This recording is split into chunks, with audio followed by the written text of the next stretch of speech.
Good morning. Good morning, everyone. We invite you to please take your places, and greetings as well to everyone that's online joining us. So please take your places so we may begin. Thank you. Thank you for being with us. My name is Anthony Horn, and I'll be your master of ceremonies for this unique event. Now, before we begin, useful information for this event. Simultaneous translation is provided in English, en français, in espagnol, hua ching wen.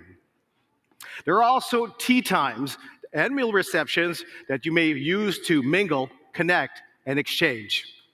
If you find value today in what will be proposed and discussed, we invite you to share your insights on social media.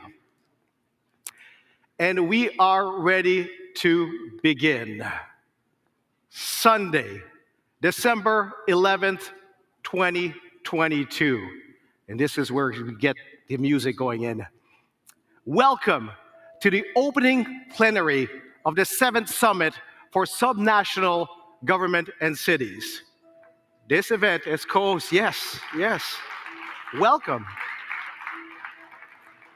Now, this event is co-hosted by the Secretariat of the Convention on Biological Diversity, ICLE, Local Governments for Sustainability, Regions 4, along with the hosts, Government of Quebec and the City of Montreal, and with the support and engagement of the province of Yunnan and the City of Kunming.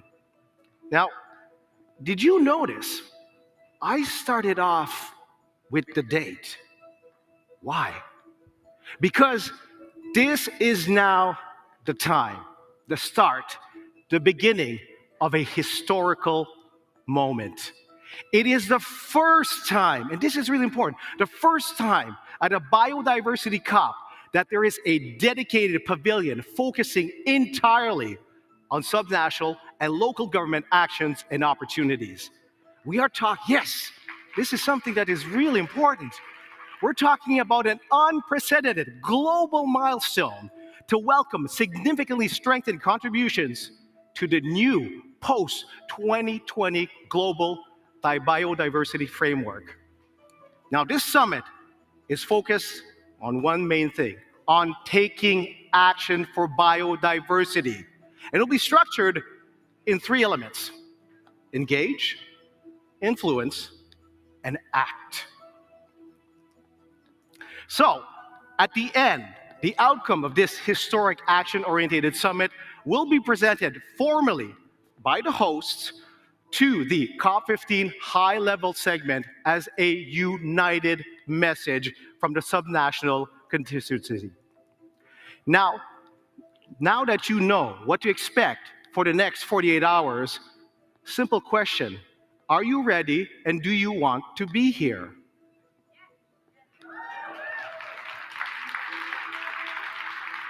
Thank you. Thank you for taking the time to be here. And this is something that's important. It's more than a simple generic thank you. If you've taken the time to be here, it's because often we say time is one of the most important resources we have as humans. And when we say we don't have time, it's not we don't have time. It's not a priority. If you are here today, listening, watching, being attentive right here, it's because you find value in what is presented. It has meaning to you. It has value to you and your surrounding. So thank you. That's what it means for being here today. And we're going to be starting off with a bit of those three themes: engagement. Raise your hand if you have that superpower to engage. Raise your hand if you're ready to engage. Raise your hand for those that are ready to influence. Raise your hand those that are ready to act. And this, we need everybody on this. Express yourself if you are ready to take action for biodiversity. Please express yourself.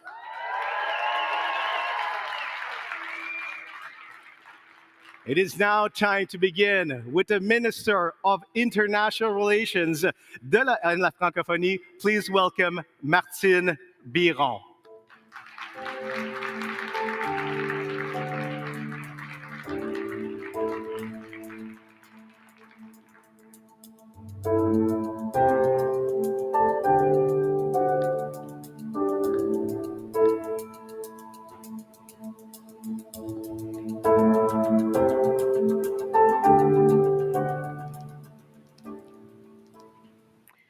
Mesdames et messieurs les représentants des Ladies and gentlemen, representatives,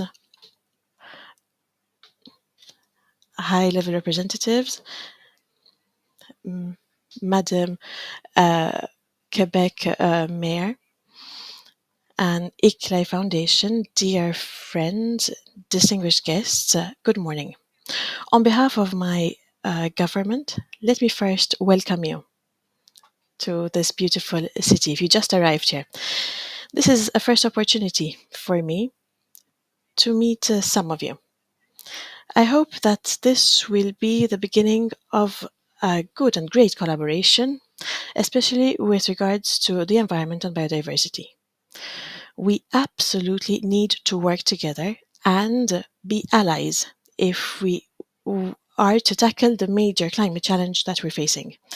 The fact that we are all gathered here already shows that we share this great will and desire to make a difference for the sake of our beautiful planet.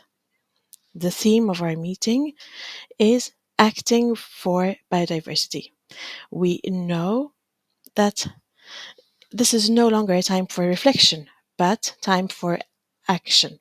There is an urgent need to reverse the decline of plant and animal species on all continents, and also to ensure the maintenance of our fragile ecosystems. This we've heard being repeated. Subnational government, and as well as the cities, we are all on the front lines of this decline. We are seeing the negative effects of human behavior on our environments. We know how to be agile in taking concrete and targeted action.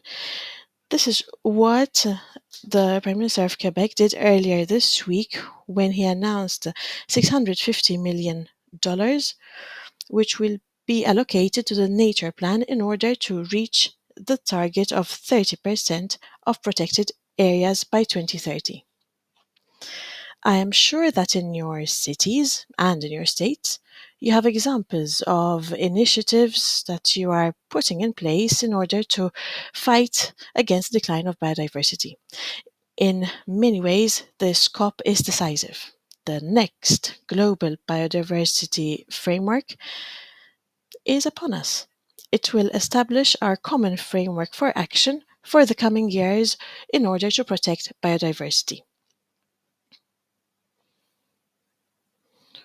We have an opportunity to raise our level of ambition, share best practices, consolidate and strengthen our collaborations in order to protect our nature.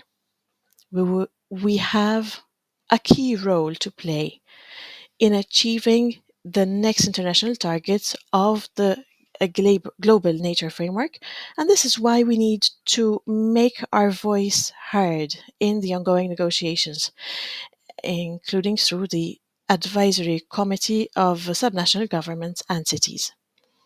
So we are well prepared, not at least through the Edinburgh process, which Scotland has established over the last few years to enhance the role of cities, regions, and federated states within the next global biodiversity framework. Our ambition must be global. However, our actions must be local. To conclude, I would like to thank the David Suzuki Foundation for being here with us today and for providing us with a historic opening segment. This will allow us to build a bridge between two important moments in the fight to protect the environment. The 1992 Rio Earth Summit, which gave birth to the Convention on Biological Diversity, and this decisive COP, which is taking place here in our home, Montreal. Thank you and have a good week.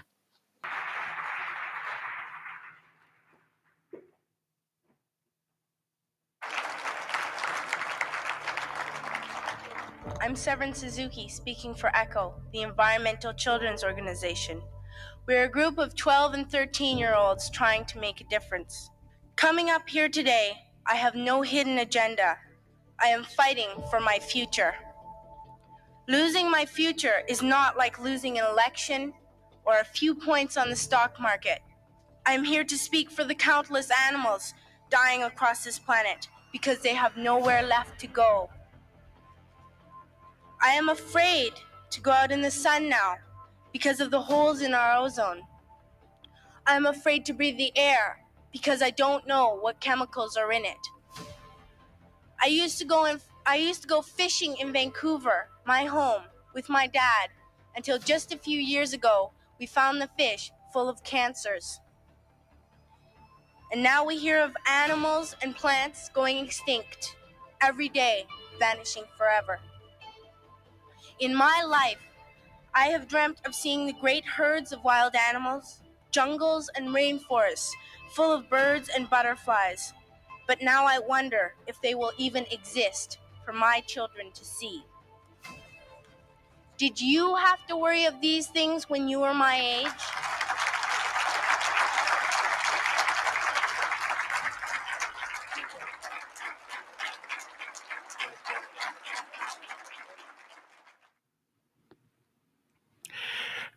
What we've just seen will be explained more in details in a few seconds as we get on with our next presentation. Now, this is interesting. As a master of ceremonies, I was basically working on these texts. And for our next speaker, we had it all planned out. But 2 minutes before, as a humble and human person, this person came up to me and said, you know what? Keep it short, keep it sweet. Why? Because what my daughter said and what we have to present is the message. Many of you may know him, and those who don't, you will have a treat. Joining us, as one maybe, as you know, a host of CBC TV's The Nature of Things, please welcome a widely recognized leader. Here he is. Without further ado, round of applause for Mr. David Suzuki.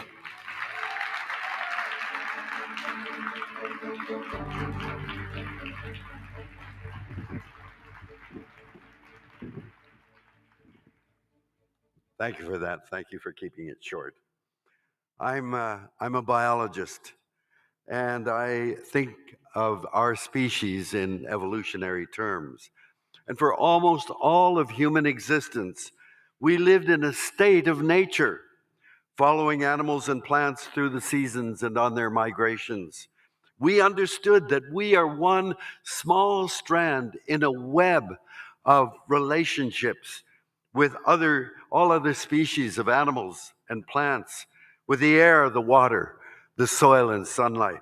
This is an ecocentric perspective that Indigenous people continue to hold to the very present time. In such a world, our every action has repercussions because in a web, everything is connected to everything else. And so we have responsibility. This reciprocity of receiving from nature's generosity and responsibility to act properly is what is missing in so much of our actions today. Over recent millennia, we have removed ourselves from this web and transformed ourselves into a pyramid in which we are at the top and everything below is for us. This shapes everything that we do and think. We have created systems for our interactions, legal, economic, and political, that are all based on this anthropocentric way of seeing the world, with us on the top and everything for us. Nature becomes simply an opportunity rather than a sacred source of our lives and our livelihood. And so we elevate our rules of governance. And this is what will be involved here in the negotiations at COP. The rules of governance are our legal, political, and economic systems that are raised above the needs of nature to flourish and continue to be generous. We don't make fresh air. We don't make pure water. We don't make rich soil. Nature does, generates, cleanses, and replenishes these things. But in moving outside of nature, we act as if what we do to nature will have no consequences for us. When we plasticize the planet, do you think that we are immune? We are plasticizing ourselves. Every one of you is carrying plastic in your cells that are now a part of our bodies. When endocrine disruptors from plastic cause intersexes in fish, alligators with smaller penises, or frogs with extra legs, do we not think this might have implications for us? When we spray pesticides like neonicotinoids to kill insects, but those are nerve toxins, do we not think our nervous system will be affected? Chemicals like DDT, PCBs, dioxin are lipophilic. They're attracted to fatty tissue, like the shell glands of birds and the breasts of women. We are part of nature, and what we do to nature, we do directly to ourselves. It is very fitting that our conference this year is taking place in Montreal. It was here that we celebrated one of the few achievements in the environmental area. In 1987, when the Montreal Protocol on substances that delete the atmosphere was passed, the ozone layer was passed here in this city to control CFCs. The atmosphere is a fundamental part of nature. And in altering now the carbon content of the atmosphere, climate change is catastrophically impacting nature. Climate and biodiversity, nature, are inseparably interlinked. Now, I was asked just to come up and introduce my daughter. Severn, since she was an infant, of course, has been on marches and protests with my wife and me. When she was 9, we had the opportunity to go to Aokri, a tiny village in the heart of the Amazon, linked to the rest of the world only through water or air, a small airstrip. And we lived in this Kayapo village for 10 days, seeing how most of humanity lived for most of our existence. As we were flying out of Aokri, we could look down and see the consequences of gold mining taking place in the creeks and rivers. We could see the burning of people coming on the edge of the Kayapo territory.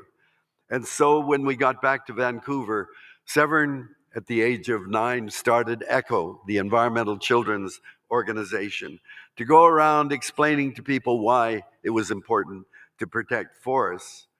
And in 1991, when she was 11, she came to me, she said, "Dad, I hear there's going to be a big meeting in Rio next year. are you going? I said, no, I don't go to those things. She said, well, I think that Echo should go. I said, what? Why? She said, I think all the grown-ups there are going to be talking and making decisions and not thinking about us, children. And so she raised the money herself. Well, my wife and I matched every dollar she raised. To my shock, she raised $14,000. And she took 5 children and 3 adults to Rio, to the Earth Summit. And they had a little booth and they began to talk to the media and people. And James Grant, the executive director of UNICEF, heard her. And he told Maurice Strong, he said, Maurice, you should put her on the agenda. And so he did. The day before she was to put on the agenda, he told her, you have 5 minutes. And so she was frantically writing her speech, and I said, Sev, this is what you got to say. And she said, Dad, I know what I want to say. I just want you to help me say it the right way. And so she went on, and you saw a part of the speech that she gave, that at the end of her talk, Al Gore came up and said, that was the best speech anyone gave at the Earth Summit. She went on, graduated from Yale University, got a master's degree with Nancy Turner in ethnobiology, married a Haida, moved to Skidegate, a Haida village for 14 years, where she learned and is fluent in the Haida language, as are her 2 sons, and then began work on her PhD and in language, and is now the executive director of the David Suzuki Foundation. I'm just a proud dad, but I'm sorry to say that she tested positive for COVID this morning. But Saba Khan, the Director General of Quebec and Atlantic Canada for the David Suzuki Foundation, will deliver Severn's speech for her. So Saba, I hope you will come and do that.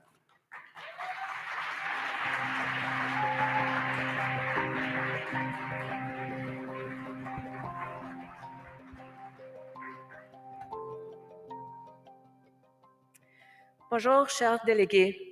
Madame la Ministre. Good afternoon, delegates. I'm really honored to be here in Montreal. That used to belong to the Mohawk Nation. My name is Saba Khan. I'm the executive director of the David Suzuki Foundation for Quebec and Atlantic. 30 years ago, Severn took the floor at the Earth Summit in Rio. The Earth Summit was the time when, like today, the world gathered to tackle the biggest challenge we have, our relationship with the Earth. It was the biggest such meeting. In the middle of an ongoing global health pandemic, we are faced with the fact that this morning, Severn tested COVID positive and could not stand before you to deliver this important anniversary address. I will now share with you the words she had prepared. The Rio Earth Summit was a generation ago. Today, people ask, why did Rio fail? I think the opposite. Rio Summit was a success. The Rio Declaration, Agenda 21, the Forest Principles.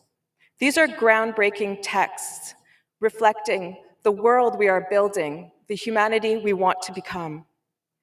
The conference's aim was primarily to start the processes for how we would come together to engage on these issues. The frameworks set up then are still what we are using today. The legally binding United Nations Framework Convention on Climate Change and the Convention on Biodiversity, which has brought us here today. The failure was in implementation and acting on these words. The years after saw a huge rise in globalization. The 90s and the 2000s saw huge increases of multinational corporate power. And the goal of the corporation is unabashed profit. Not well-being, not justice, not a better world for our children who are nowhere in their list of stakeholders. My speech, made so long ago, can be summarized by the last line. You grown-ups say that you love us. Please make your actions reflect your words. Nos actions sont devenues découplées de nos... Our actions, we are not what we are saying. It's a cultural crisis. It's an identity crisis as human beings. And a 10-year-old. They are my world. When I had children, I realized why the speech I gave as a child affects people so deeply. Because of the greatest power belonging to the human species, the power of love. Because of the universal love parents have for their children, that people have for younger generations, it is our deepest human value and motivator. So how can we find ourselves here today when all the experts of our society are telling us we are driving ourselves off of an ecological cliff? Ever since the Earth Summit, I have struggled with this disconnect, this knowledge that love that adults have for their kids is real, but with the fact that they are all participating in the erosion of their future. How can this be? We are embedded in an infrastructure, a way of being, and a culture that is completely at odds with our deepest human value, which is love for our kin, our children, and our future generations. So today, at this 11th hour for biodiversity and climate, 30 years since Rio, the question is it possible for us to overcome this current infrastructure and momentum of culture and economy and practice that we have built? I am a mother, and I have an answer for you. We have no choice. Of course, we must find a way. We have to do everything in our power to overcome these practices of destruction. It is completely within our power because, first, the answers are right here within our human family. And second, it is on the local level that we are already taking leadership. And finally, we have just seen with the pandemic that complete transformation is possible. After the Earth Summit, I continue to speak out for intergenerational justice. I attended several COPs. I was at the Kyoto Protocol Conference in 1997, Rio +5, Rio +10, COP 11, right here in Montreal, and the last COP I attended, Rio +20. I also got an education. I went to school. I studied biology. I wanted to know more about the state of the natural world and what we were doing to it. I learned that indeed we are killing off the other species of life on Earth, that the extinction rate is 1,000 to 10,000 times the regular background rate of evolution. Today, 1 million species of fellow Earthlings are on their way to disappearing. But growing up, I was also privileged to have a parallel education because of my environmentalist parents' relationship with land defenders. I learned from First Nation aunties and uncles up and down the west coast of BC and across Turtle Island, who showed me a total different way of seeing the world. This education showed a different path strongly exists for humanity. Guaganad, Diane Brown taught me that I am no greater than a grain of sand and am no less than a mountain. That everything depends on everything else. That respect is a key to a good and purposeful life. Quaksiktala Adam Dick taught me, if you take only what you need and share what you have, there will always be enough. Hilistis Auntie Polly Waterfall taught me that in culture there is healing and purpose. Chief Haulikat Frida Hewson of Inus Toten and Ellen Gabriel of Ganesitage were examples of what modern warriors look like. What incredibly different teachings from my globalized mainstream culture. These teachings gave me deep hope for our humankind. I believe that had I not had these teachings as a youth, in the years after the Earth Summit, I would have become lost. Ethnobiologist Wade Davis has just written, quote, "We are living through what many scientists have called the sixth great extinction, and the first to be caused exclusively by our species. But there is an important distinction to be made. Extinction, along with climate change, threatens all of humanity, but neither was caused by humanity as a whole. Instead, they came about as a consequence of a particular worldview, relatively new to the human experience and not shared by the vast majority of the peoples of the world. Understanding this dynamic is essential. It is the key that opens new realms of possibilities, generating the promise, in the words of Father Thomas Berry, of a new dream of the earth," end quote. Today I know that it is not humans as a species that are destroying the earth. It is one mindset of humans that is destroying earth. One dominant paradigm that has taken over all, that is eating the future. This is the paradigm that we are participating in today. This is the paradigm that must end.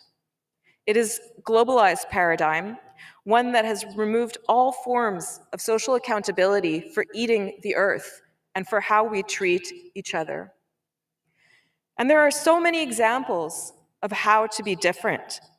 Indigenous peoples oversee 20% of the planet's territories, yet house 80% of the Earth's biodiversity. That stat alone, as we face this mass extinction event, should be evidence enough for giving the land back. That is why the Indigenous and traditional peoples here, outside of the agreements, the formal negotiations, are so critical. Even though colonial societies continue to try to get them out of the way, they have survived. They are still here, and through their very existence, humanity has a chance to make it through. We need their leadership to be embedded in all our practices, our decision-making. We need to give land back and empower them to govern their own lands, support them to recover traditional practices and values. We must listen to them. We must uphold them as leaders. Cities are the ones that are and must act on the momentum of reconciliation as a means for addressing biodiversity loss. The second thing we have going is leadership on the local level. While the lack of leadership on the national scale can be appalling, on the scale of municipalities, communities, villages, we have hope.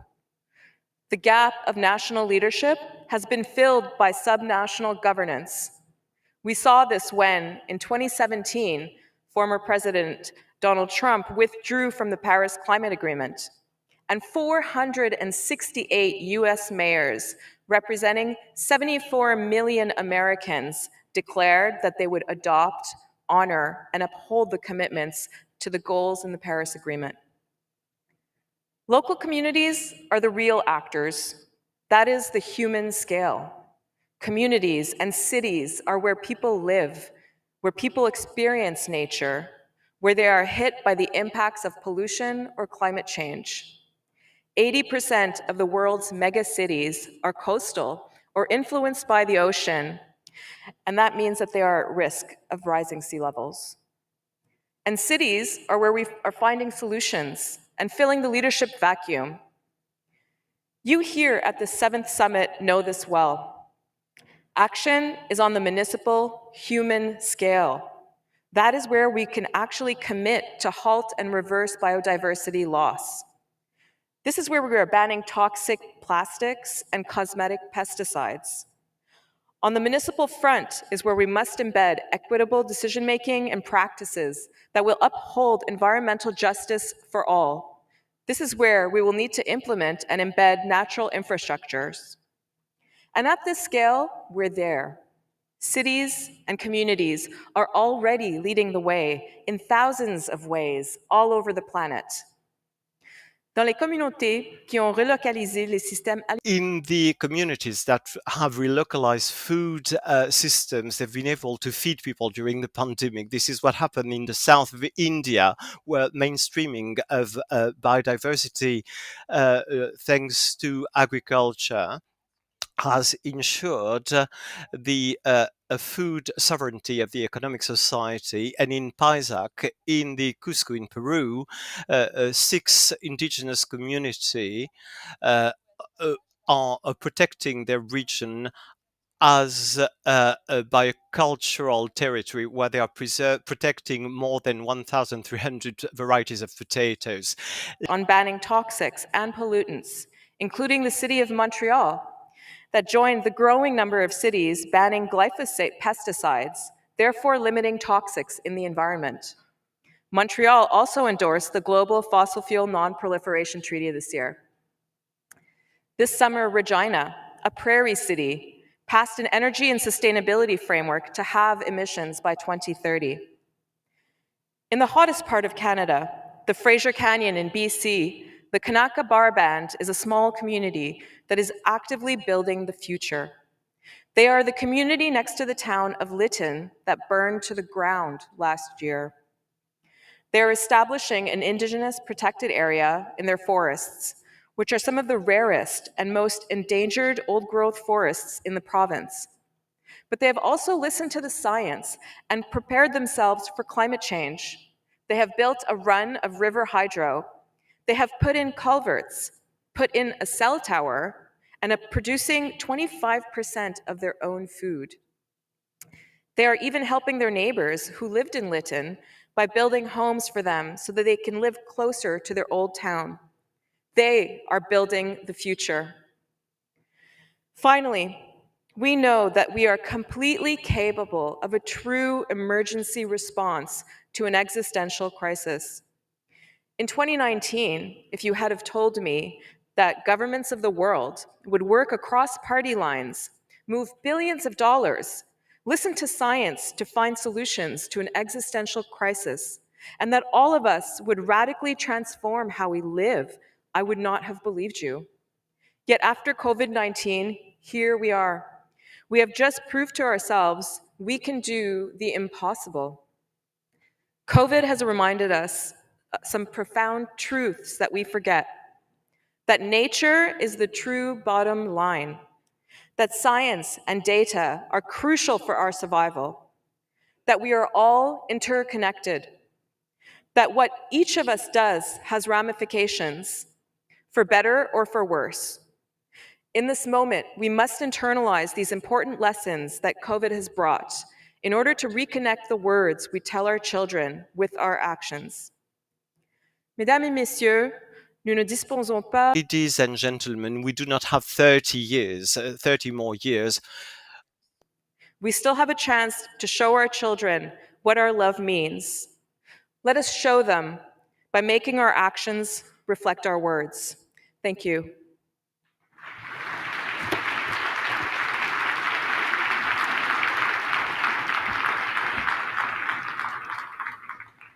Thank you, Sabahan, for interpreting and also sharing those thoughts. And I think it's something that was very important. And as we can see, we are in agreement right here.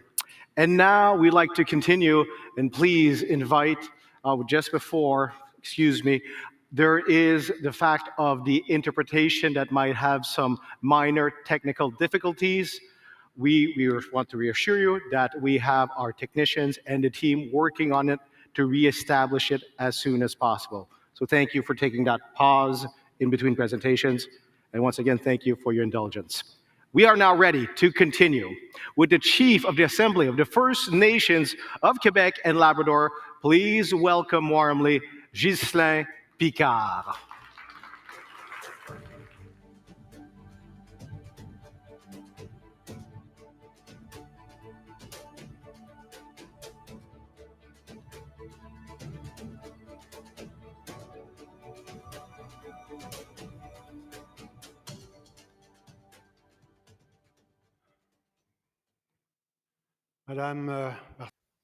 Madame Martine Biron, Minister of Francophonie and International Relations, Valerie Plante, Mayor of Montreal, Mr. David Suzuki, ladies and gentlemen, and all those who are with us today online, and all the officials that are with us today, foreign officials, welcome on our territories.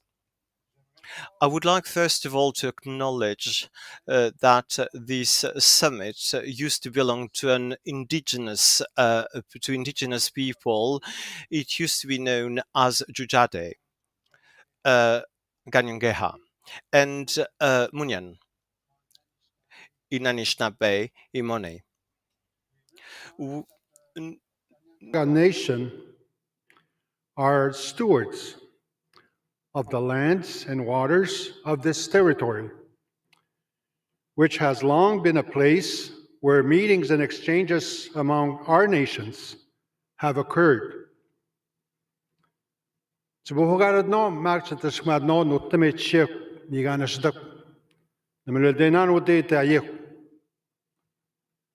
We've always said that there's a close relationship between our indigenous languages and biodiversity.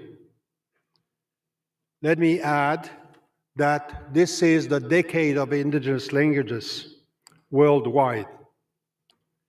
Je suis très heureux de prendre la parole ce matin. I'm very happy to take the floor today, even though I'm not a representative of the subnational government. To be clear, the Quebec Labrador I'm the president of is not a government. It is a political institution with different governments, real governments, distinct and autonomous. Nation governments are not subnational governments. We are governments in our own right. We have territories that are managed by others. Nous formons aussi des peuples distincts. They are also distinct people with the right to self-determination. This is recognized by the UN Declaration on Indigenous Peoples' Rights. Of Indigenous peoples also recognizes our right to the lands, territories, and resources which we have traditionally owned, we still occupy, or otherwise used or acquired. Est-il besoin de rappeler que nous occupons ces territoires? We need to remind that we have been occupying these territories for thousands of years, and there is a natural link between us as Indigenous people and our environment.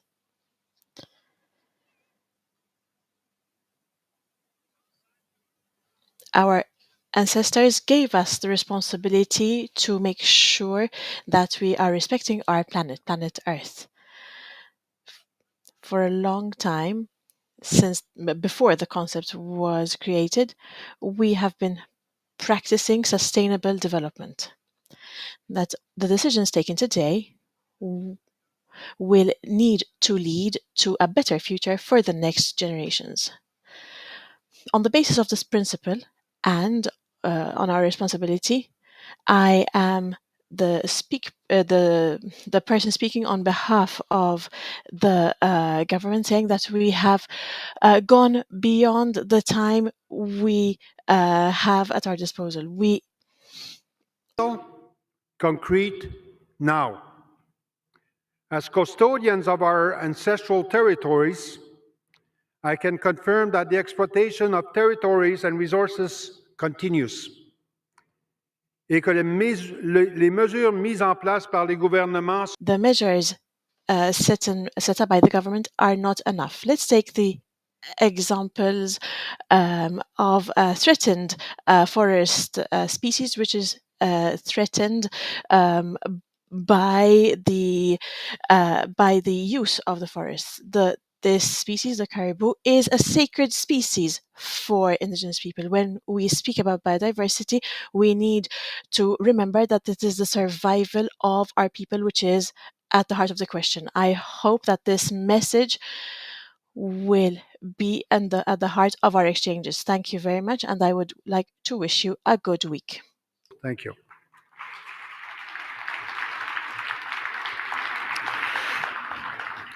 Thank you, Ghislain Picard. And we can sense a common theme coming as we are reflecting and discussing is that sense of urgency that is now very present. As we get ready now for our next part, our next speaker is the first woman to ever be elected as mayor of Montreal in its 375 years of history. She's an ICLEI Global Ambassador for Local Biodiversity and has always shown a true commitment on the protection of the environment and of nature. Currently serving her second term, please welcome the Mayor of Montreal, Mayor Valerie Plante.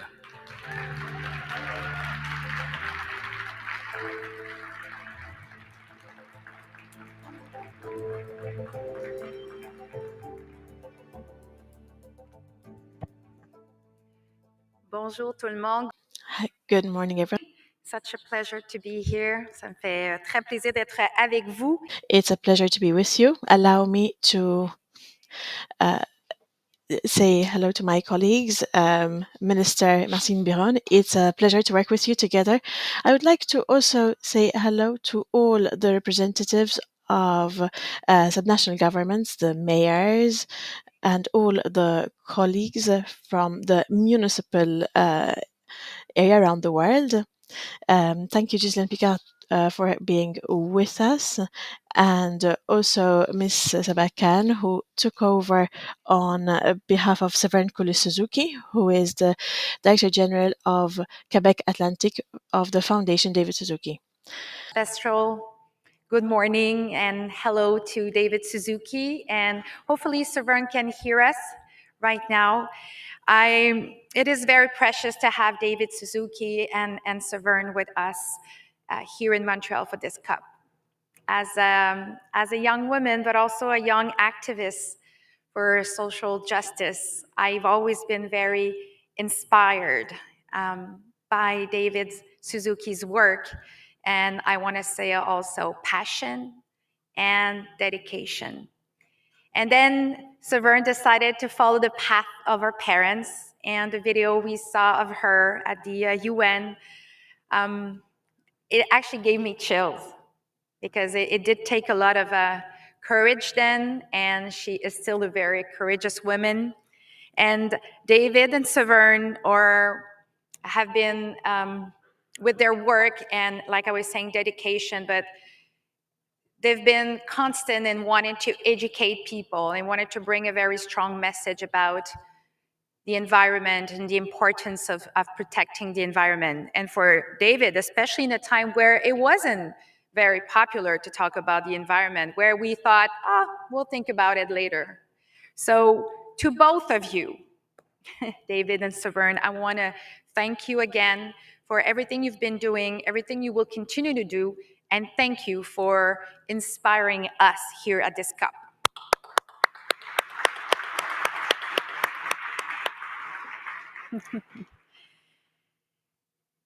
Permettez-moi de rappeler. Allow me to remind you, to recognize that we are a traditional indigenous territory, and I would like to thank the host for allowing us to be here.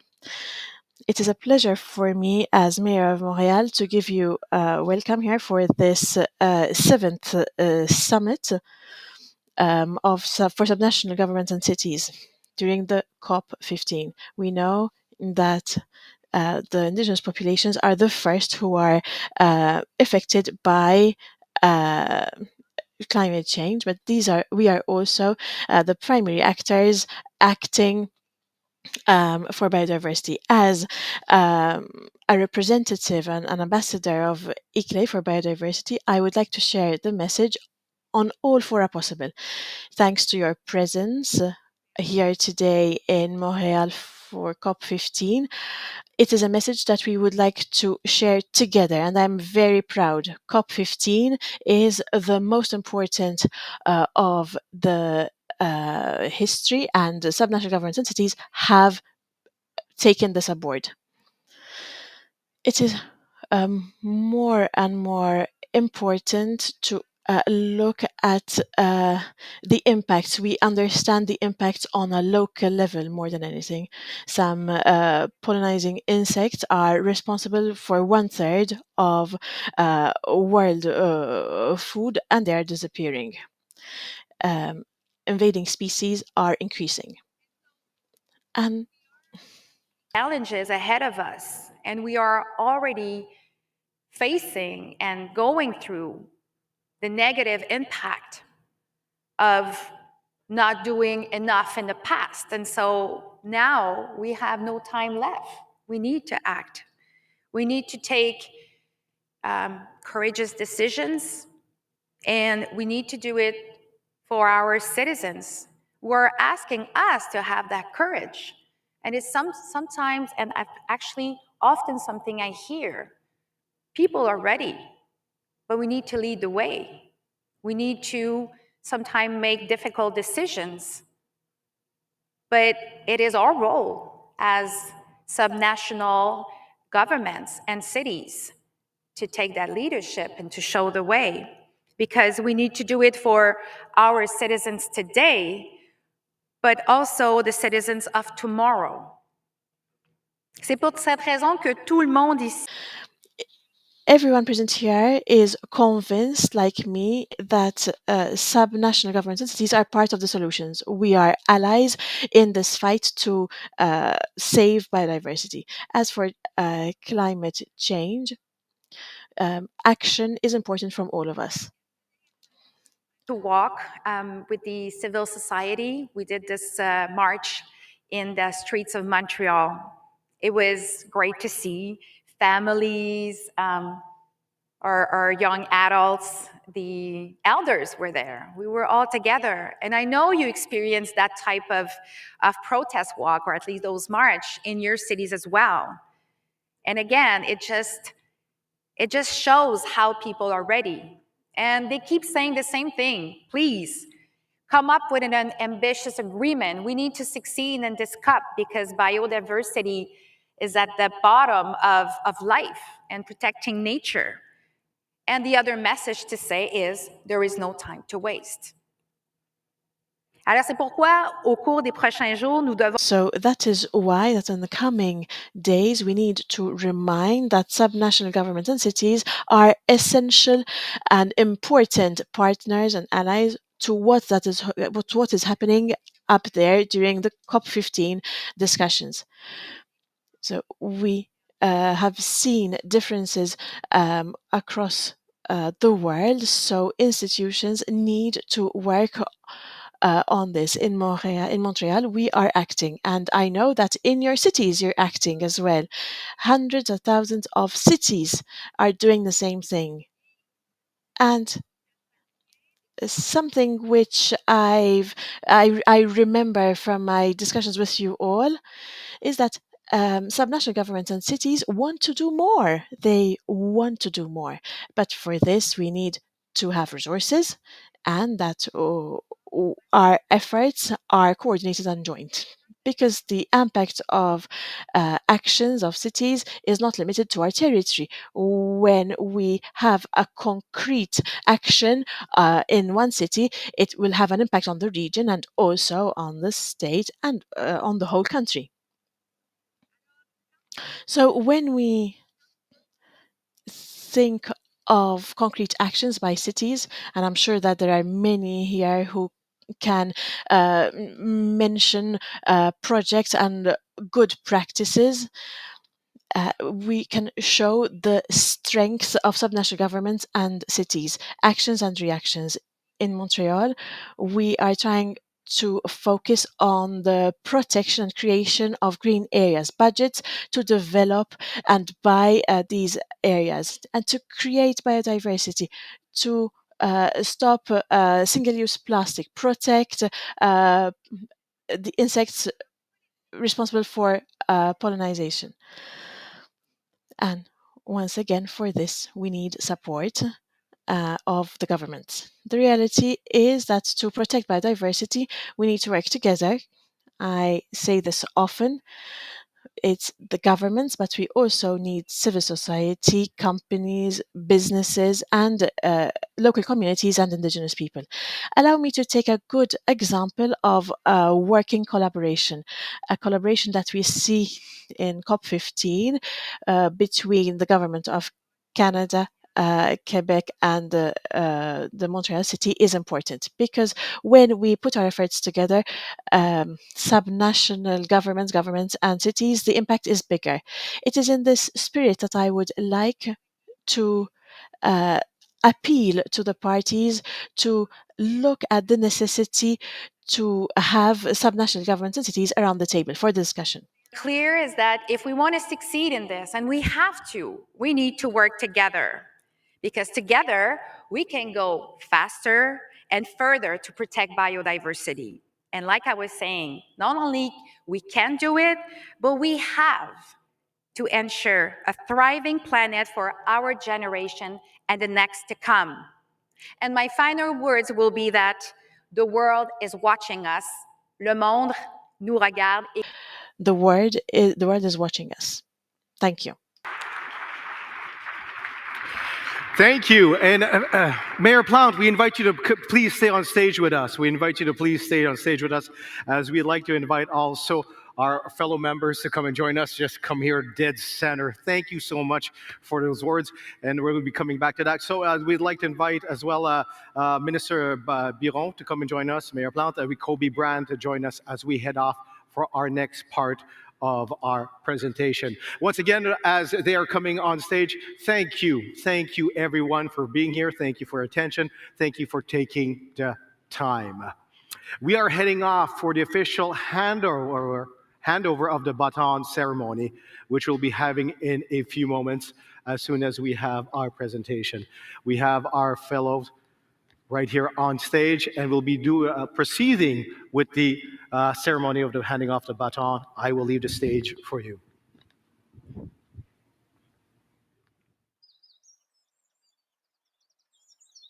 الحقيقة طبعا النهارده بنشكر منظمة إكلي على إنها اختارت شرم الشيخ للقمة السادسة، وبنتمنى التوفيق للقمة السابعة إن شاء الله في مدينة مونتريال وكيبك إن شاء الله بإذن الله في كندا إن شاء الله. وطبعا بننتهز الفرصة دي وبنهني الماير بتاع المدينة والجفرنر هناك وبنتمنى لهم التوفيق.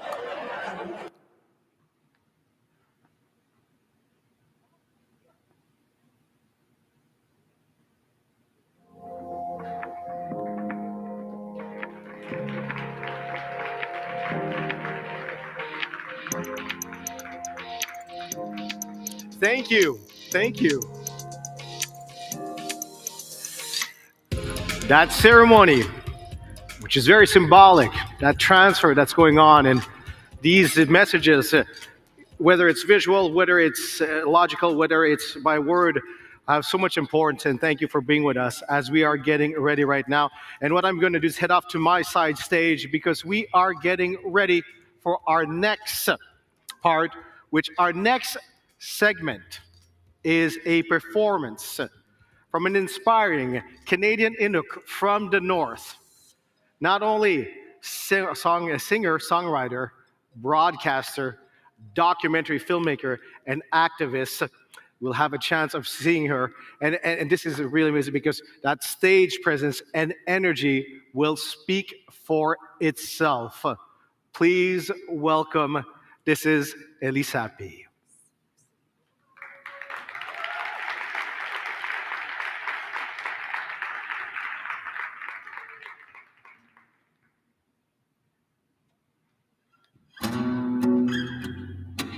Nakormek.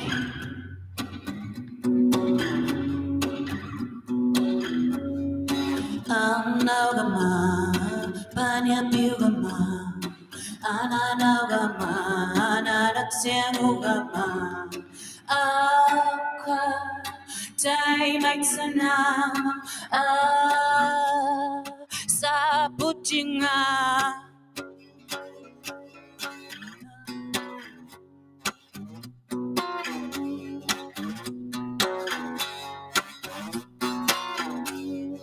Naugama, Panya Bugama, Ananaugama, Tatatsiangugama, Auka, Taimaitsana, Auka, Huyanatsana.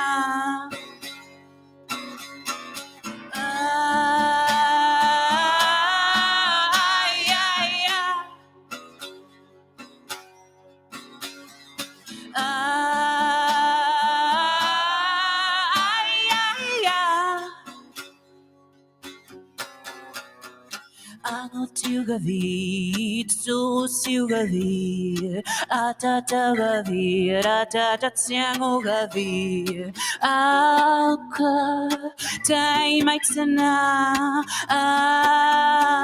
Saputiugavir, Alka, Taimaitsana, Saputinga,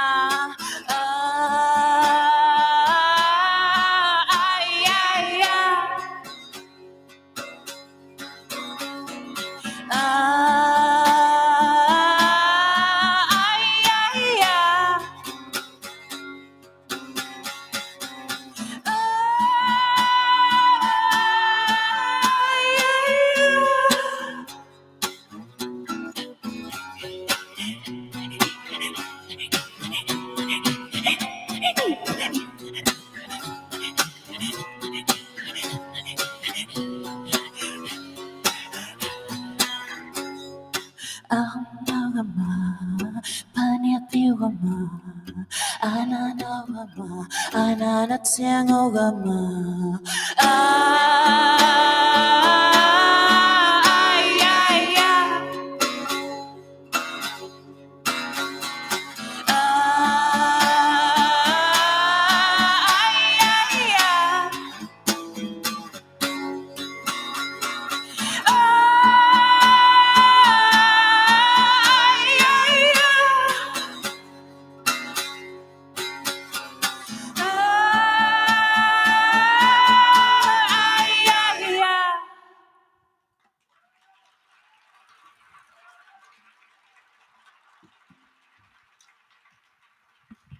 Merci Jean-Sébastien Williams. Hello, Jean-Sébastien Williams. Thanks to Ghislain, and nice. This is indigenous language. Thanks, Nakomek, Valerie, Jean, and all these wonderful people who are doing remarkable things because we are working hard. Indigenous peoples of this land to really try to make Quebec government understand that first of all and foremost, we need to be heard. We need to be acknowledged. We need to be celebrated. Among Francophone language, there are also our languages that are very important in order for Quebec to be even richer. Alors pour continuer. So to carry on, to work hard to ensure that Quebec, the government of Quebec, acknowledges systemic racism. People, all international people, to really support us, and we have been getting amazing recognition for our cultures. So I'm very honored to be here. I'm not going to speak long because a lot of people are talking enough. They have a lot to say. So I will deliver my music simply, but I also want to acknowledge Mr. David Suzuki, because as a kid, we would watch him on TV with The Nature of Things. My father, who's an Inuk hunter who spoke no English, would watch his show, and I would try to translate a little bit, but I really didn't have to, because these are our traditional land protectors. My grandfather also, they are amazing hunters, amazing knowledge that I wish they could share with you, because I think they would be amazing professors. But I think we need to really remind ourselves, and they always remind us, that we are tiny, tiny, tiny little beings in this huge nature that we are trying to control, and the land will come back and really revenge on us if we don't respect it, because it needs to be protected, because the land and the nature is the boss, right? So thank you so much. Thank you so much for listening to us. And I hope we can make changes together. Merci. Nakorme Marelo. Thanks a lot. This song is by Mr. Willie Thrasher, who's a residential school survivor. He's an Inuk singer-songwriter that I looked up to as a kid. He wrote a song in '81 called Wolves Don't Live by the Rules.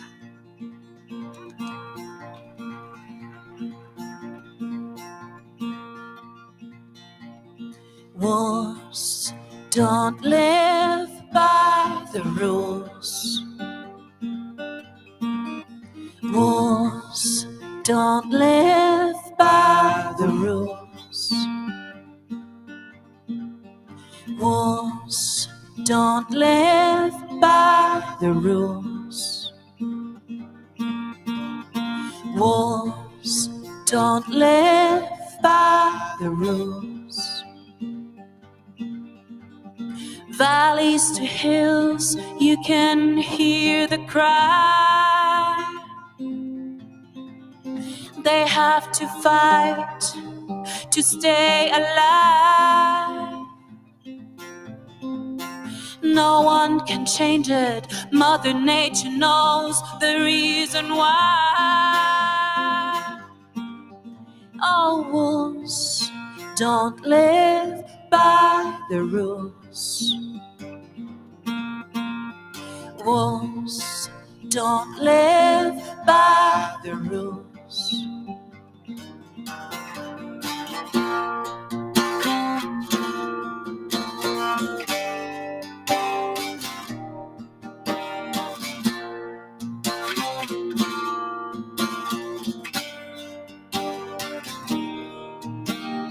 They're born to kill and to be free. Their life is hard, which is meant to be. The cry of the wild is the only way they can see. Oh, wolves don't live by the rules. Wolves don't live by the rules. Wolves don't live by the rules. Wolves don't live by the rules.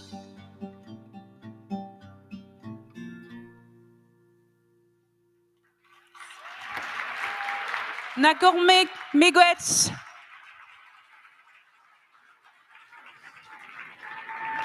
Thank you. Thank you, Elisapi. As we continue, we'd like to announce that the technical problems with the interpretation has been rectified. Therefore, you can once again use interpretation. So the headphones are available for you. We are getting ready to present our next segment, and this is, we'll invite you to look at the screens right here to show their solidarity with the constituency. We have our messages of goodwill from partner organizations from across the globe. Here are our presentations.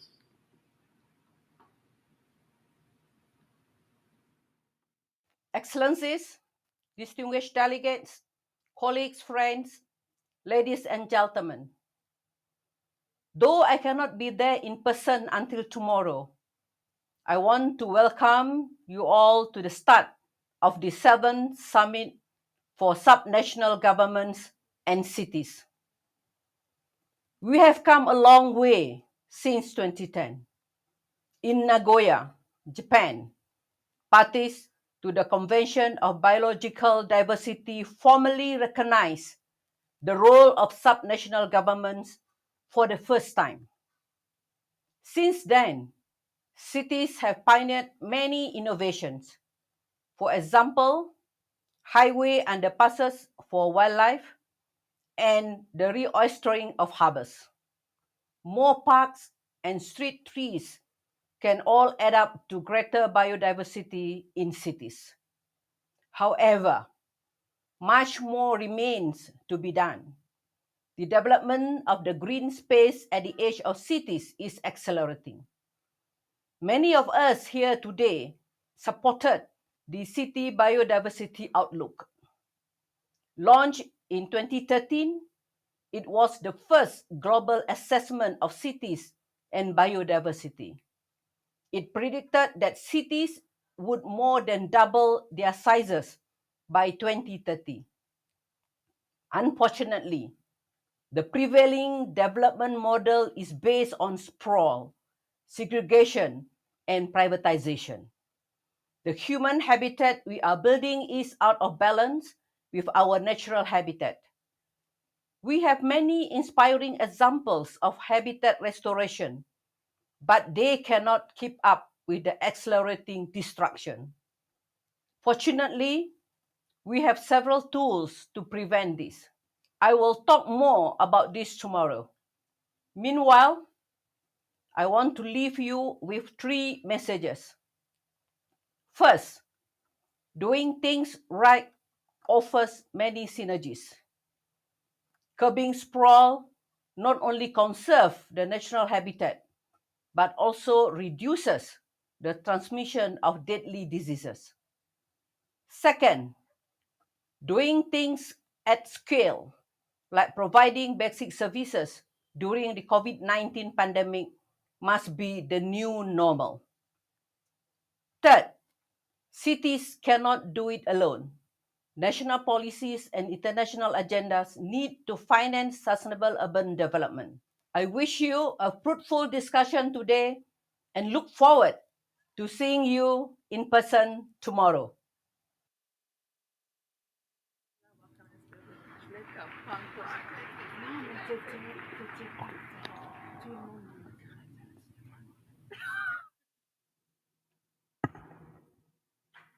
Bonjour. Good afternoon, good morning, Mrs. Minister of Francophonie, Miss Mayor of Montreal. I'm very pleased to represent the Food and Agriculture Organization at the 7th Summit for Subnational Government and Cities. More than half of the world lives in urban areas, and that number keeps rising everywhere. Cities use almost 80% of the world's energy and 70% of the food supply. Urban sprawl often occurs at the expense of natural ecosystems and agricultural land, exposing urban communities to climate change impacts, as it has been already said, floods, droughts, landslides, coastal erosion, as well as to air pollution and lack of fresh water. Recent floods in Nigeria and Pakistan, cities are dramatic examples.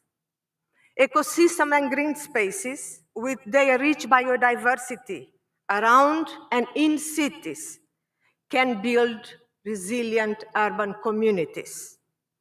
They can provide adaptation to climate, protect from risk, improve physical and mental health, food and nutrition security, and create green jobs. Indeed, the proposed 2020 framework recognizes the value of increasing green spaces in urban areas, including for human health and well-being.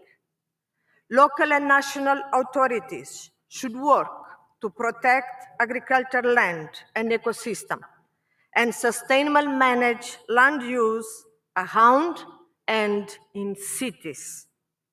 Land use and urban planning are key tools to balance healthy environment with productivity, reconnect cities with rural areas, and support resilience. As part of its commitments to greener and more food-secure cities, in 2020, the FAO launched the Green Cities Initiative to focus on, one, restoring ecosystem services, including through urban and peri-urban forestry, providing affordable and sustainable diets for all, and creating new jobs opportunities via circular bioeconomy practices. More and more cities are taking green actions, for example, with comprehensive policies on green areas, urban gardening, and sustainable agriculture practices for local food supply. Our host city of Montreal is also recognized for its greening actions. We need to learn more from each other, as the mayor said, to better coordinate among cities. Together with UNEP and ICLEI, FAO contributes to the City Challenge of the UN Decade on Ecosystem Restoration. FAO recently joined the Sustainable Urban Resilience for the Next Generation initiative, launched by UN Habitat at COP27 to accelerate local and urban climate action.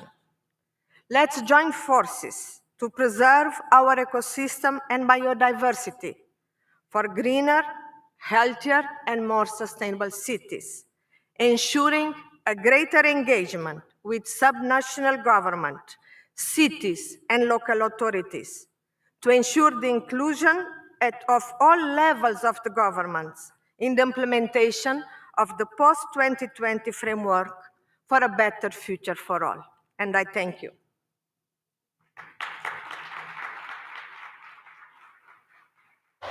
We cannot have a healthy planet without a healthy ocean, and the ocean's health is measurably in decline. As emphasized at the United Nations Ocean Conference earlier this year, there's a need for coastal cities to learn from one another and take concrete action to protect, manage, and restore vulnerable urban coastal ecosystems. We value ICLEI's critical role in mobilizing local and subnational governments to achieve this. And the 7th Summit for Cities and Subnational Governments will be a vital milestone to take this action forward. It's significant that the Cities with Nature and Regions with Nature Global Partnership Initiatives developed by ICLEI and partners include an ocean and coast track. And we look forward to working closely with ICLEI to expand this further. Most notably, the United Nations SCBD recognizes the Cities with Nature Action Platform as the platform where subnational governments, cities, and other local authorities report on their actions and voluntary commitments to the Global Biodiversity Framework. We stand by you in the next days at this critical juncture as you share and solidify subnational and local actions for protection, restoration, and enhancement of biodiversity across the world. And thank you for your attention. Good day to you all. My name is Kim Hui, Managing Director at the World Economic Forum, and I oversee our climate and nature activities. It is my pleasure to join you at the 7th Summit for Subnational Governments and Cities, focused on taking action for biodiversity. First, allow me to congratulate the ICLEI, Local Governments for Sustainability, the Cities Biodiversity Center, and its partners in engaging local and subnational governments to build a world where biodiversity and people can thrive. Investing into nature brings returns across all dimensions and creates intergenerational wealth. For example, green infrastructure such as mangrove, wetlands, and watersheds can enhance the performance of traditional infrastructure built for flood protection. Nature-based solutions can deliver close to 40% of climate mitigation needed through 2030. And we know that green spaces and biodiversity in cities are not just social equalizers that all can enjoy. It also enhances positive health outcomes and improves the intellectual vigor of the people who live within them. There has been growing interest from companies and governments to invest more into this untapped potential. At the World Economic Forum, we recently released a report on the future of nature and business that illustrates how a nature-positive pathway in the infrastructure and built environment could create over $3 trillion in business opportunities and more than 100 million jobs by 2030. These opportunities are best unlocked through public-private partnership at the global, regional, and local levels. The World Economic Forum's Biodiversity by 2030 initiative that is run in collaboration with the government of Colombia is one such collaboration.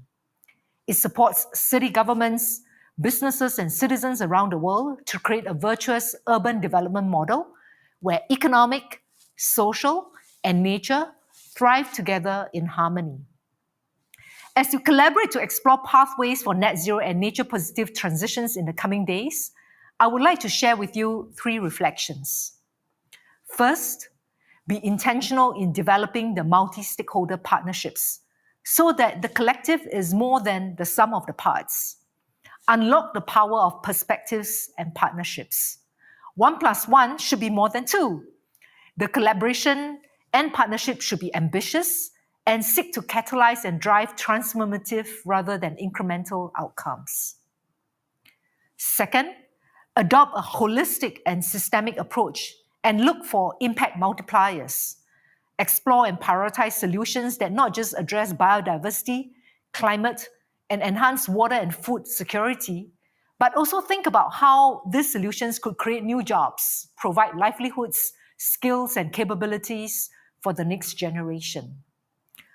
Third, let us find ways to bring the conversations and solutions to every dinner conversation. We are all in this together. We are all part of the system that created the problems of today, and we can all be part of the solutions of tomorrow. Many of us may ask, what can we do in our respective roles and capacities, and what is within our means to do so? But this is not enough. Time is running out, and the crisis is already upon us. Instead of asking what we can do, I would urge all of you to ask what we need to do to rise up to this crisis of our generation. Let us leave no stones unturned. On this note, I wish all of you a very productive summit with rich conversations, rich connections, and rich collective action. Thank you.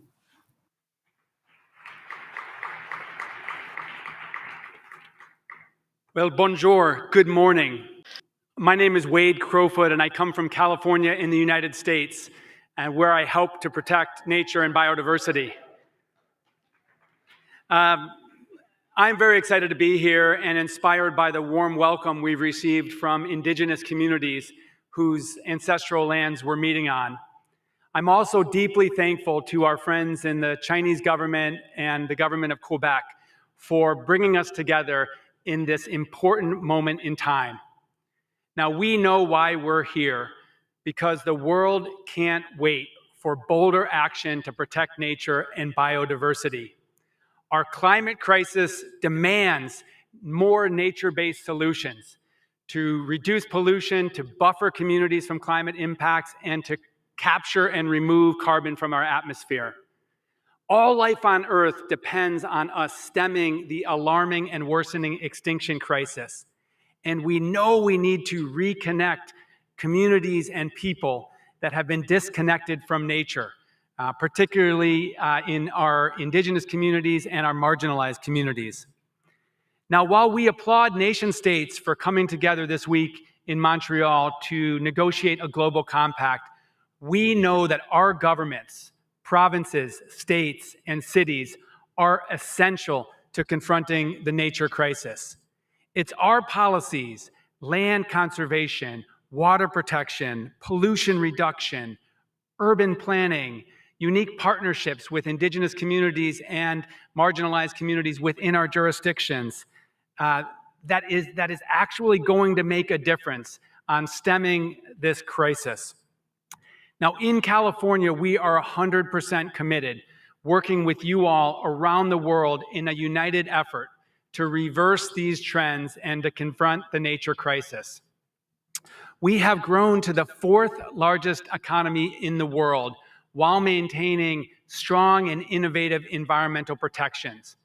We know that economic growth and prosperity go hand in hand with nature protection and restoration. At the same time, our large state, 100 million acres, about 40 million hectares, 1,100 miles of coastline, or about 1,700 kilometers of coastline, this area we have in California is a biodiversity hotspot. Scientists identify a remarkably rich variety of life under urgent and worsening stressors. So we know in California we need to do more. And thanks to our leaders, we're doing that. Our governor over 2 years ago set a clear and bold commitment to a 30 by 30 target, conserving, protecting 30% of our lands and coastal waters by 2030, based on a strong, scientifically based definition of what's conserved. Our legislators, many of whom are with us this week, followed up on that commitment by allocating over $1 billion to this 30 by 30 effort and nature-based solutions. And we are actively considering changing and potentially growing our marine protected area network off our coasts, which is 124 underwater protected parks to protect our biodiversity and environment in our coastal waters. So we are here to learn from you and to learn from each other about how we can move further and faster on these efforts. We're excited to share what we're doing and what we've learned and demonstrate that we collectively can do this. And ultimately, through the summit today, to build our momentum as subnational governments, as provinces, states, and cities, getting it done. While our nation states work toward a global compact, we know we need to drive a parallel effort to put these policies, these programs in place to make progress now. I love nature. I love being outdoors, and I'm proud to be raising an 8-year-old daughter who cares for animals and nature and is so concerned as she's learning about what's happening around the fate of her planet. And I think we owe it to her, we owe it to all of our kids, our grandkids, future generations, to be the people that are making a difference today. We have a quote at our new agency building at our Capitol in California, and it's by the poet Gary Snyder. And it says, "Nature is not a place we visit. Nature is home." So given all of the crises, all of the challenges we face, we know now is the time to protect our nature, to protect our home, to show the world that we can get this done. And I'm excited to do that along with you. Thank you very much.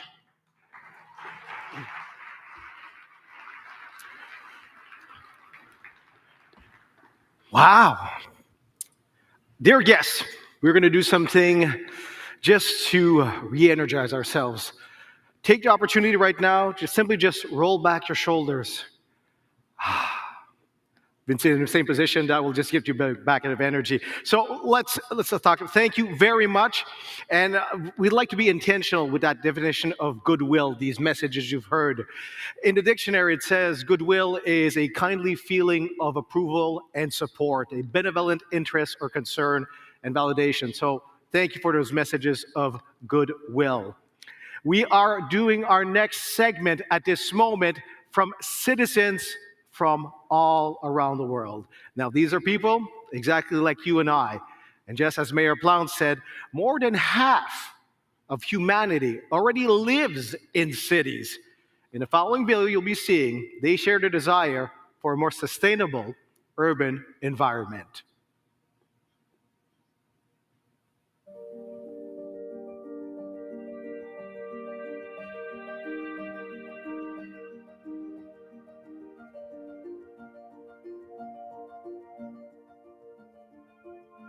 The total area covered by the world's cities is set to triple in the next 40 years as millions of people continue to move into cities every week.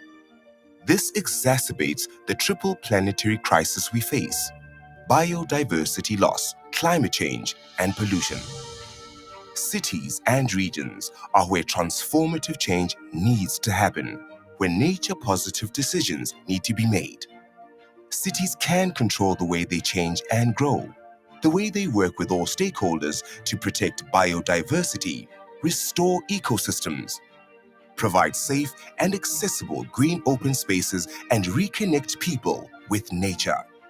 Many cities and regions are already taking action. I love that my city is home to a variety of bird species that I can see and hear every day. I love that my city has safe, accessible pathways and open green spaces so that I can walk or cycle to work surrounded by nature. I love that my city organises activities in our parks for young and old alike. I love that my city cares enough about nature to mainstream it into policies and plans. J'adore le fait que ma ville me donne un espace. I love that my city and gives me the opportunity to do gym and yoga outdoors. My city supports urban food gardens where people of varying age, gender, race, and economic backgrounds come together, creating social cohesion and contributing to food security. I love that my city has world-class wetlands on its doorstep that protect us from flooding.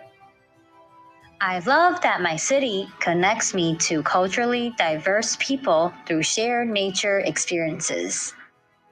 I love that my city encourages me to learn about nature by creating biodiversity gardens.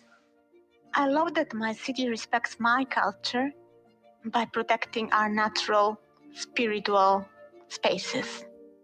Sadly, not all cities and regions offer these benefits to their citizens. Many cities experience severe traffic congestion, choking air pollution, poor water quality, crippling drought, devastating floods, food insecurity, worsening health crises, massive waste disposal problems, and lack of access to safe green spaces.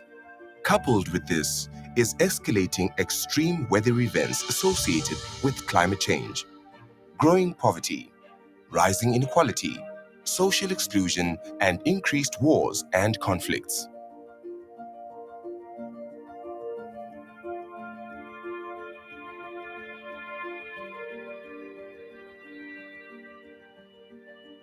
The city I want respects and protects nature. Recognizing the value in nature is essential in our social, economic, and cultural world.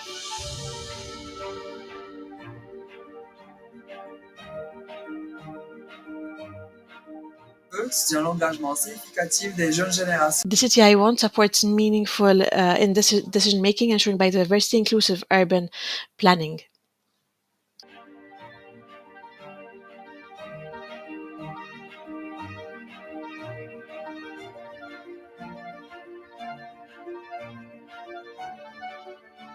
The region I want protects its watershed, its rivers, for the benefit of everybody downstream.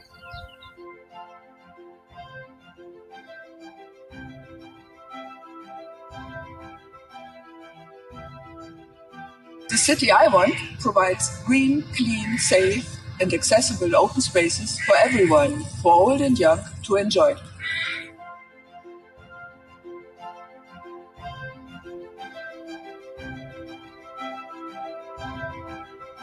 The city that I want is one where I can breathe freely, a city that puts the health of its citizens first.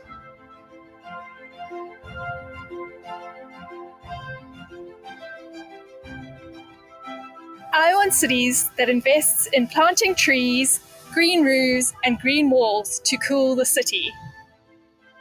It is within cities and regions that daily decisions are made that directly and often irreversibly impact nature and people. Our planet can no longer support the misuse and mismanagement of our natural resources. The loss of biodiversity across the globe is inextricably linked to the acceleration of climate crisis and the degradation of ecosystems we rely on to help sustain our communities and way of life. We need to take bold action now.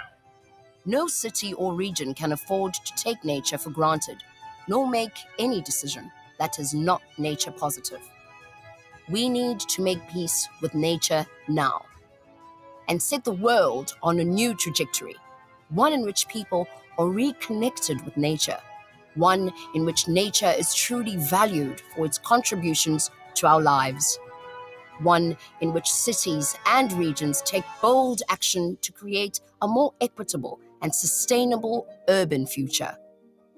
Right here, right now, at this historic moment for our planet, you need to rise to the challenge and take action for biodiversity.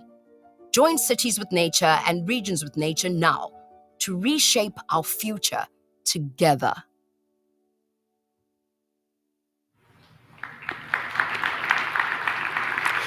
As we take time to reflect on this, working as a speaker, there's one thing that comes in, there's this story arc, which is called the hero's journey. And right now, we are all those heroes that are at a brink where we have to take action, where we have to move forward. And these are the messages that we can see at this moment. Now, as you know, the summit is the fruit of several work between partners without whom all this would not have been possible. And it's therefore with great honor to welcome to stage these partners and leaders from all different levels of government. So we'd like to invite them to come on stage to join us. We have Sergio Graf, Gino Van Beegen, Pian Lu, as well as Elizabeth Maruma Mra, and Runkyu Huang. Please come and join us at this moment. As they're coming to join us, our fellow speakers, we like once again for you on your end also to keep that energy, that flow. So do not be afraid and take advantage, just even stretching out your neck or just moving your shoulders, even maybe standing just for a second. That will just do your body good. Trust me on that. So our speakers are coming to join us in a few moments, which will be taking a seat. And once we have all our speakers on, we'll be inviting them to take this podium right here to do the presentations. So far as we have our speakers coming on, I'd like, on your end, but I'd invite you, if you are finding value in what has been presented so far, please a round of applause, maybe some noise, whatever the case may be. Is this bringing value? Are we on target? Thank you so much for that response, for that engagement. We have 3 out of 4. We're going to make it eventually as we get our speakers coming on. And I will be waiting for the official cue as well as we are going for our presentations. So once again, thank you very much. We've got a busy day. As we have our rest of our speakers coming on, we'd like to remind you once again to share your insights. So you can be pictures, but also one thing is important is sharing those insights across the globe on the social media. We are ready to start off, and we are going now with our first presentation. Coming on, International Coordinator for Climate Action from Jalisco, Mexico, and Region 4 representative to the stage. Oh, you rather speak there from there, or I'll let you either or. Yes, on stage. Sergio Graf, round of applause.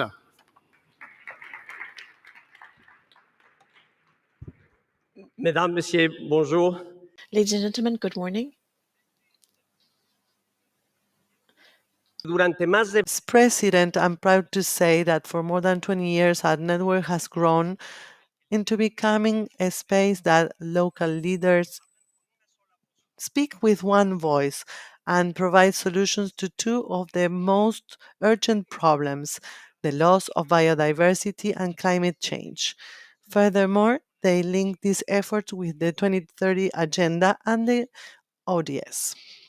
As a coordinator of the consulting committee for this convention and the government of Quebec, we are working so that the negotiation process of the global framework adopts a new decision that strengthens its legacy and establishes the conditions for the implementation of the global framework at all levels of government. Subnational governments have a crucial role to stop the loss of biodiversity and reducing the gap between urban and rural and assuring the viability of future cities. More than 300 local governments and subnational governments have signed and committed to the Edinburgh Declaration. This call for action that we, in our association with leaders with Scotia and the host Quebec, have promoted for the last 2 years. During this summit, we have reinforced our ambitions as well as our intentions to have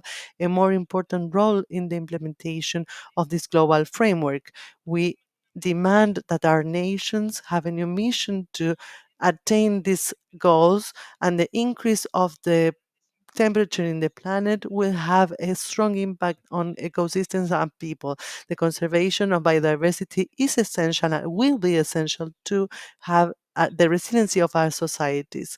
Attaining our goals needs a multi-stakeholder commitment, and it's necessary to deploy approaches including financing mechanisms, collaboration, governance, public policies that integrate biodiversity to the productive sectors, taking decisions based on science, the internalization of ecosystemic services in economic activities, and the appropriate distribution of benefits in the economy for the rural and indigenous communities that live out of natural resources.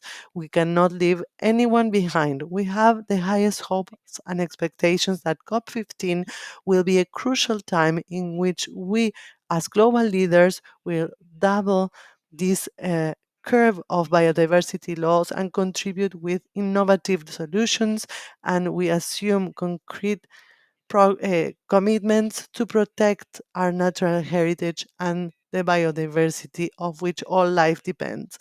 Thank you in the name of Rios 4, and I hope that we have this ambitious global framework that not only acknowledges but also fosters our role for the implementation thereof. And I wish you all a successful meeting.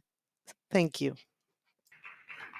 Thank you, Sergio Graf. And please welcome, joining us right now, Secretary General of ICLEI on stage, Gino Van Beegen. Please come and join us.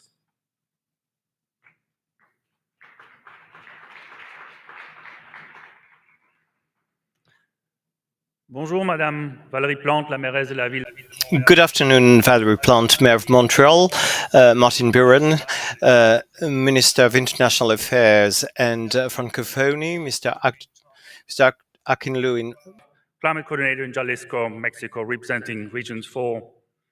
Mrs. Elizabeth Maruma Mrema, Executive Secretary of the Convention on Biological Diversity, and Your Excellency, Minister Runqui Huan, and COP15 President, distinguished guests, friends, colleagues, ladies and gentlemen. My name is Gino Van Beegen.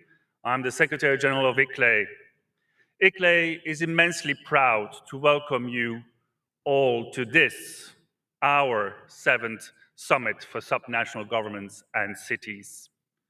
This summit is proudly co-hosted by ICLEI, the Secretariat of the CBD, Regions 4, along with our hosts of the Government of Quebec and the City of Montreal, and with the support and engagement of the Province of Yunnan and the City of Kunming.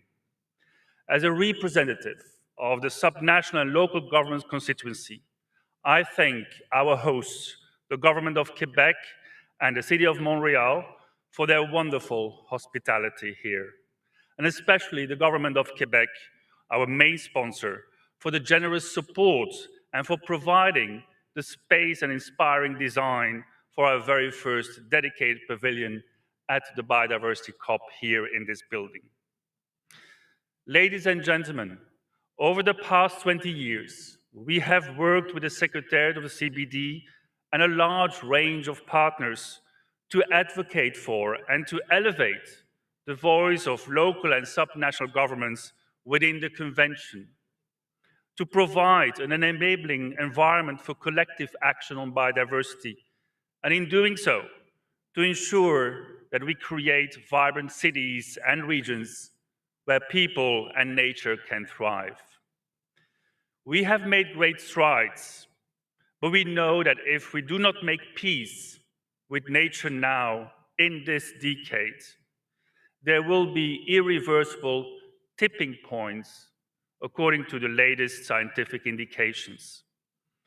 Once we reach such tipping points, we will cause irrevocable damage to the critical ecosystems that sustain life on Earth.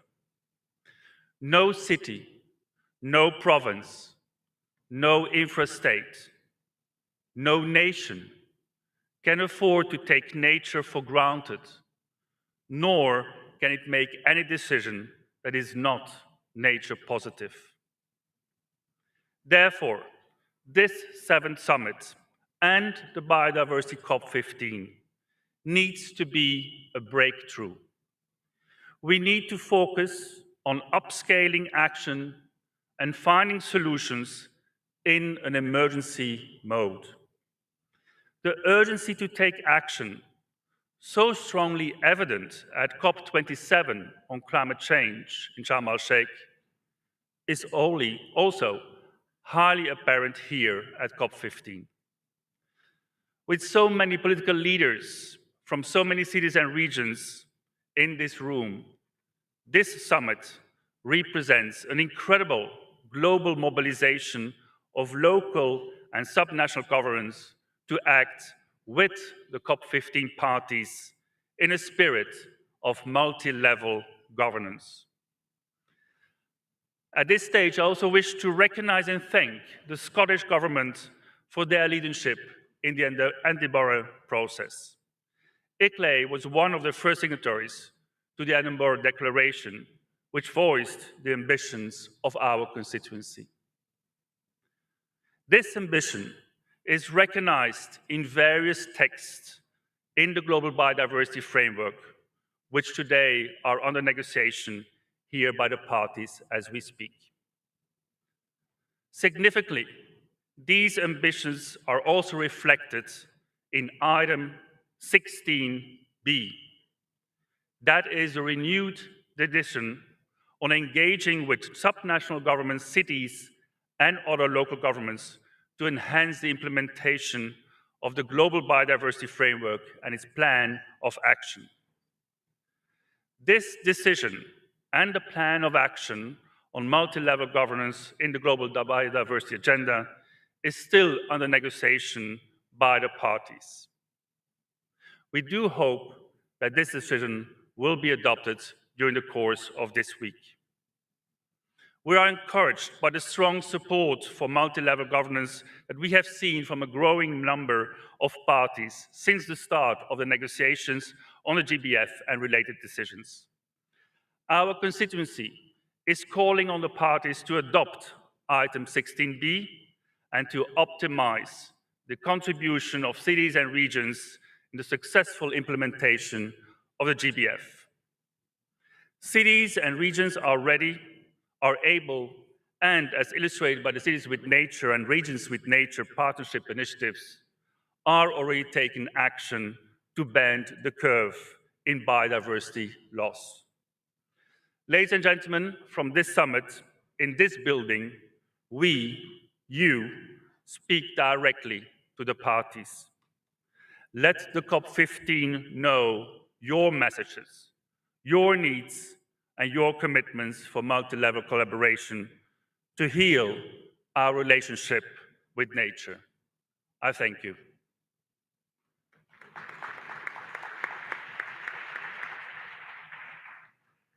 Thank you, Mr. Gino Van Begen.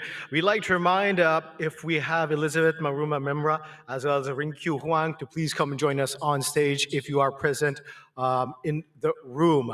We are continuing our presentations at this moment, and we'd like to invite now Mr. Jiang Yu, for Mayor of Kunming. Round of applause.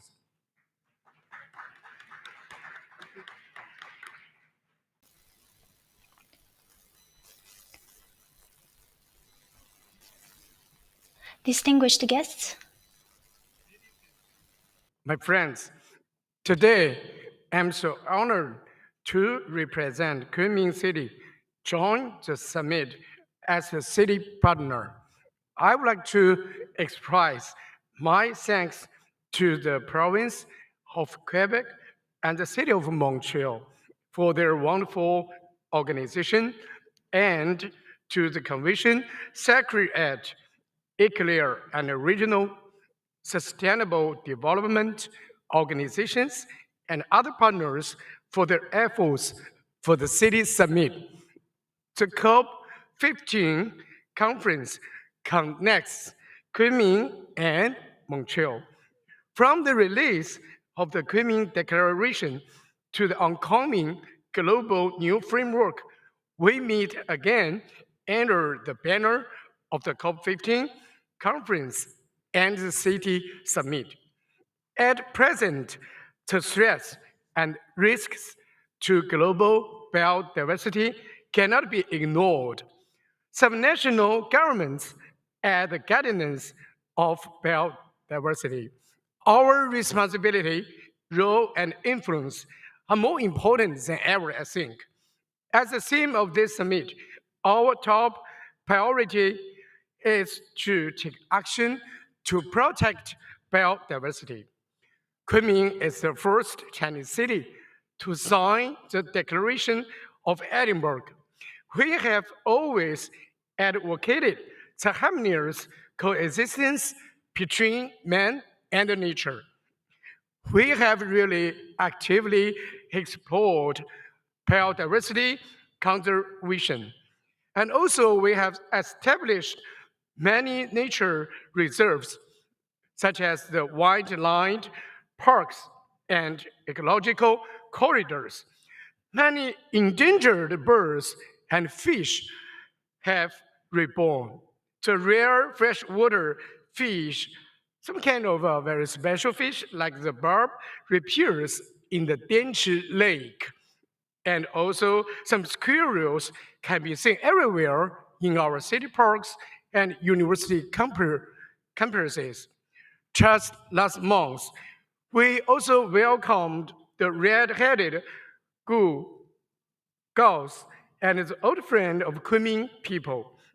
They will spend more than half year in Kunming to the spring break every year from about 27 years ago. Scenes of people and girls playing together are everywhere in Kunming in the winter. There are vivid cases of biodiversity conservations in Kunming right now. We are currently living in the area of urbanization. The trend of global biodiversity loss has not been fundamentally curbed.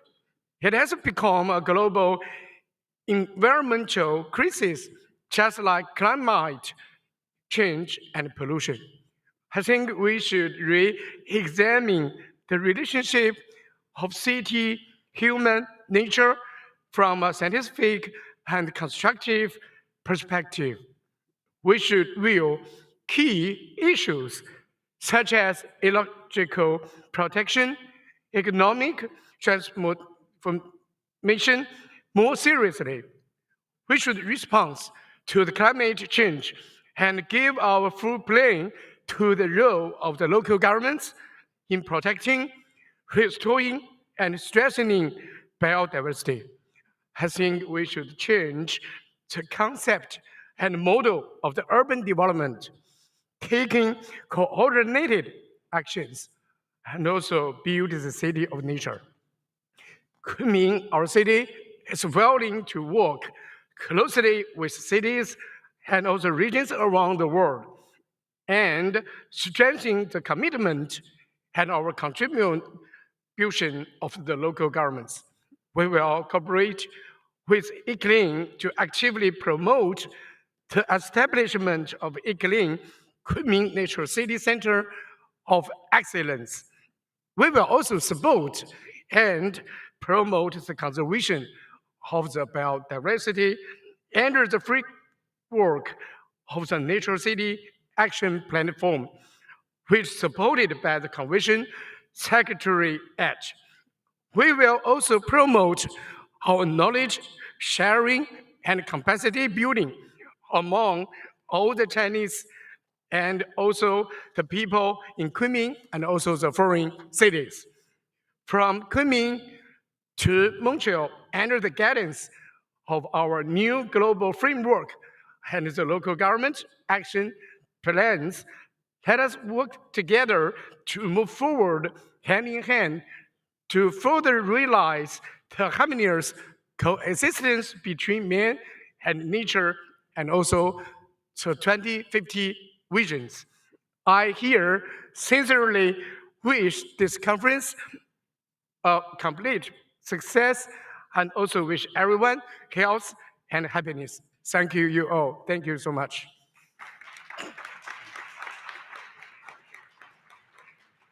Thank you. Thank you. Thank you, Mr. Juan. As we get ready now for our next presenter to come and join us, and we invite her to come and join us as well, as we have both our speakers, our next speakers. First, we have Elizabeth Maruma Emra, Executive Secretary, Convention on Biological Diversity, which we invite you to come and join us, and the stage is yours. Oh, yes. Would you like a minute? Would you? No. Oh, she is always ready right here. And you can come and join us right now. Round of applause.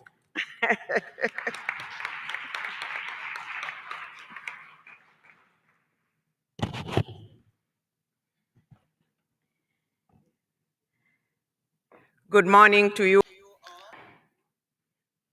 That silence is worrying. Good morning. That's better. Nature is life, so when we are quiet, I hope we don't want to begin blaming nature when we are here trying to take care of that nature. I'm honored to be here this morning, and sincere thanks to ICLE and partners, Region 4, the Government of Quebec, the City of Montreal, the Province of Yunnan, the City of Kunming, all for their support in hosting this milestone 7th Summit of Subnational Governments and Cities on Biodiversity and its associated pavilion.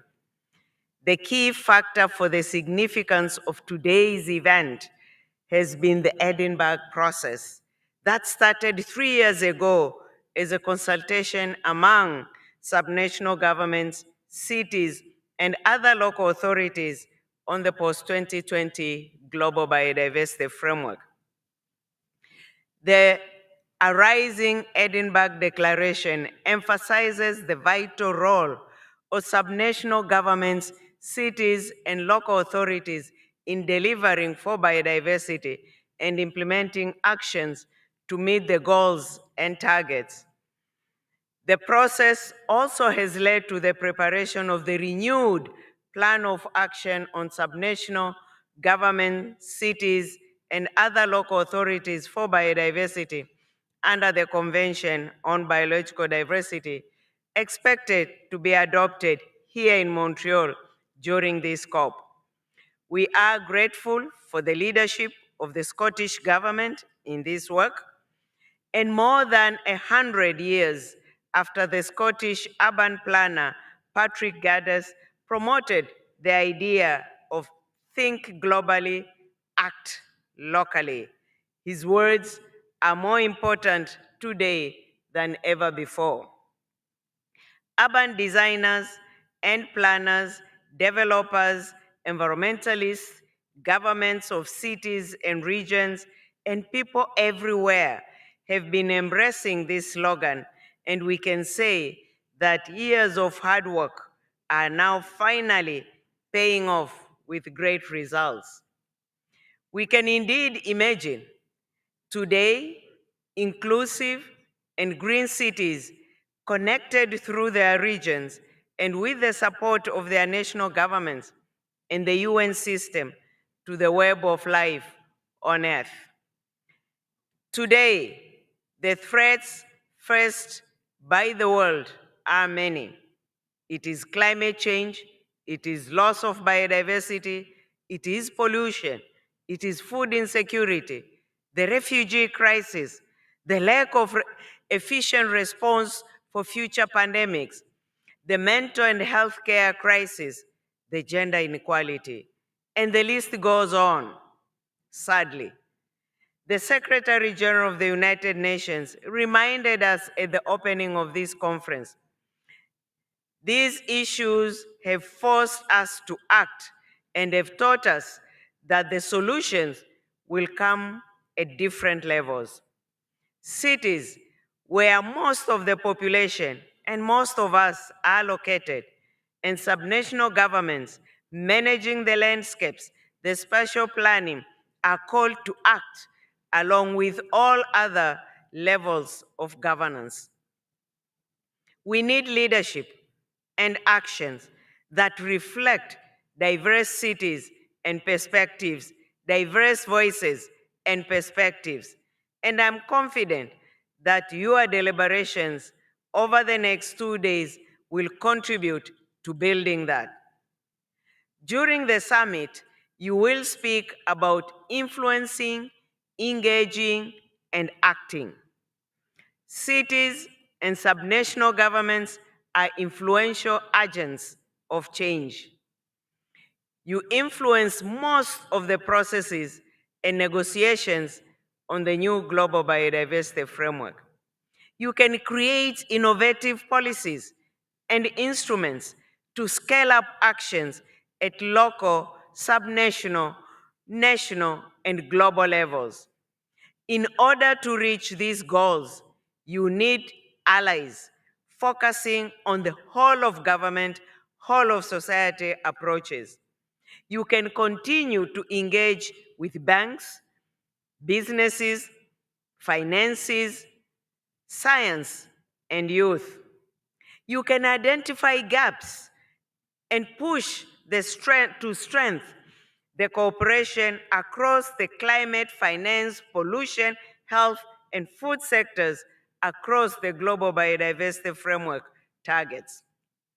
Finally, I know you are ready to move and take action because action happens on the ground, led by cities, subnational governments, and local authorities. You will witness a stronger link between cities and subnational governments.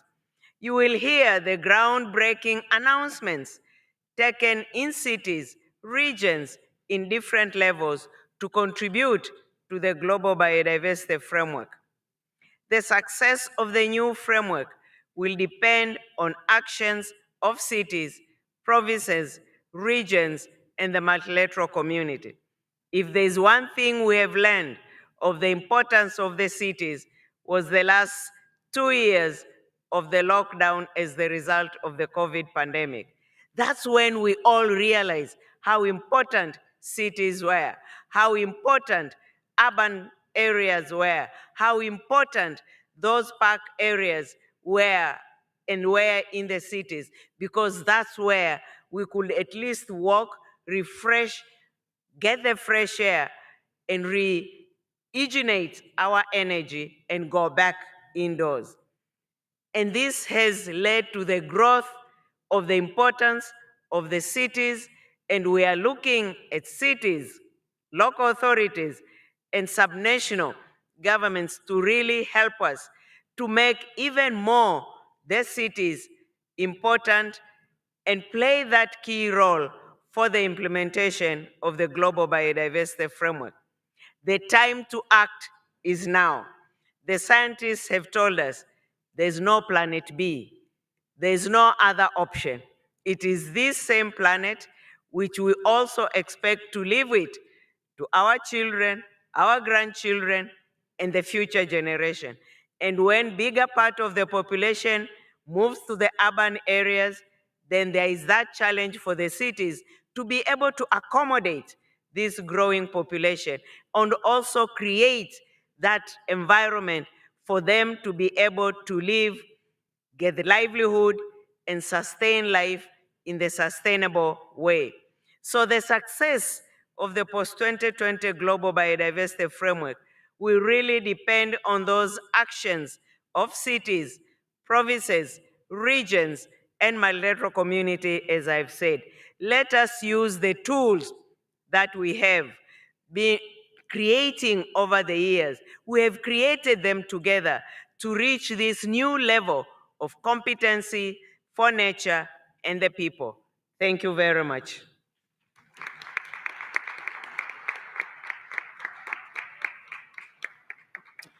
Thank you. Oh, please come and join us. We will have a chair for you also. Yes, you deserve that spot right there.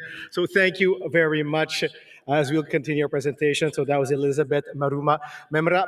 And we'd like to invite now Minister of Ecology and Environment of China of COP15 as well, President. Please welcome Renkyu Huang.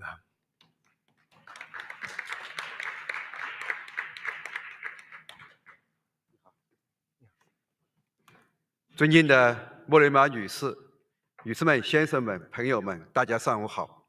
Ma'am, ladies and gentlemen, good morning.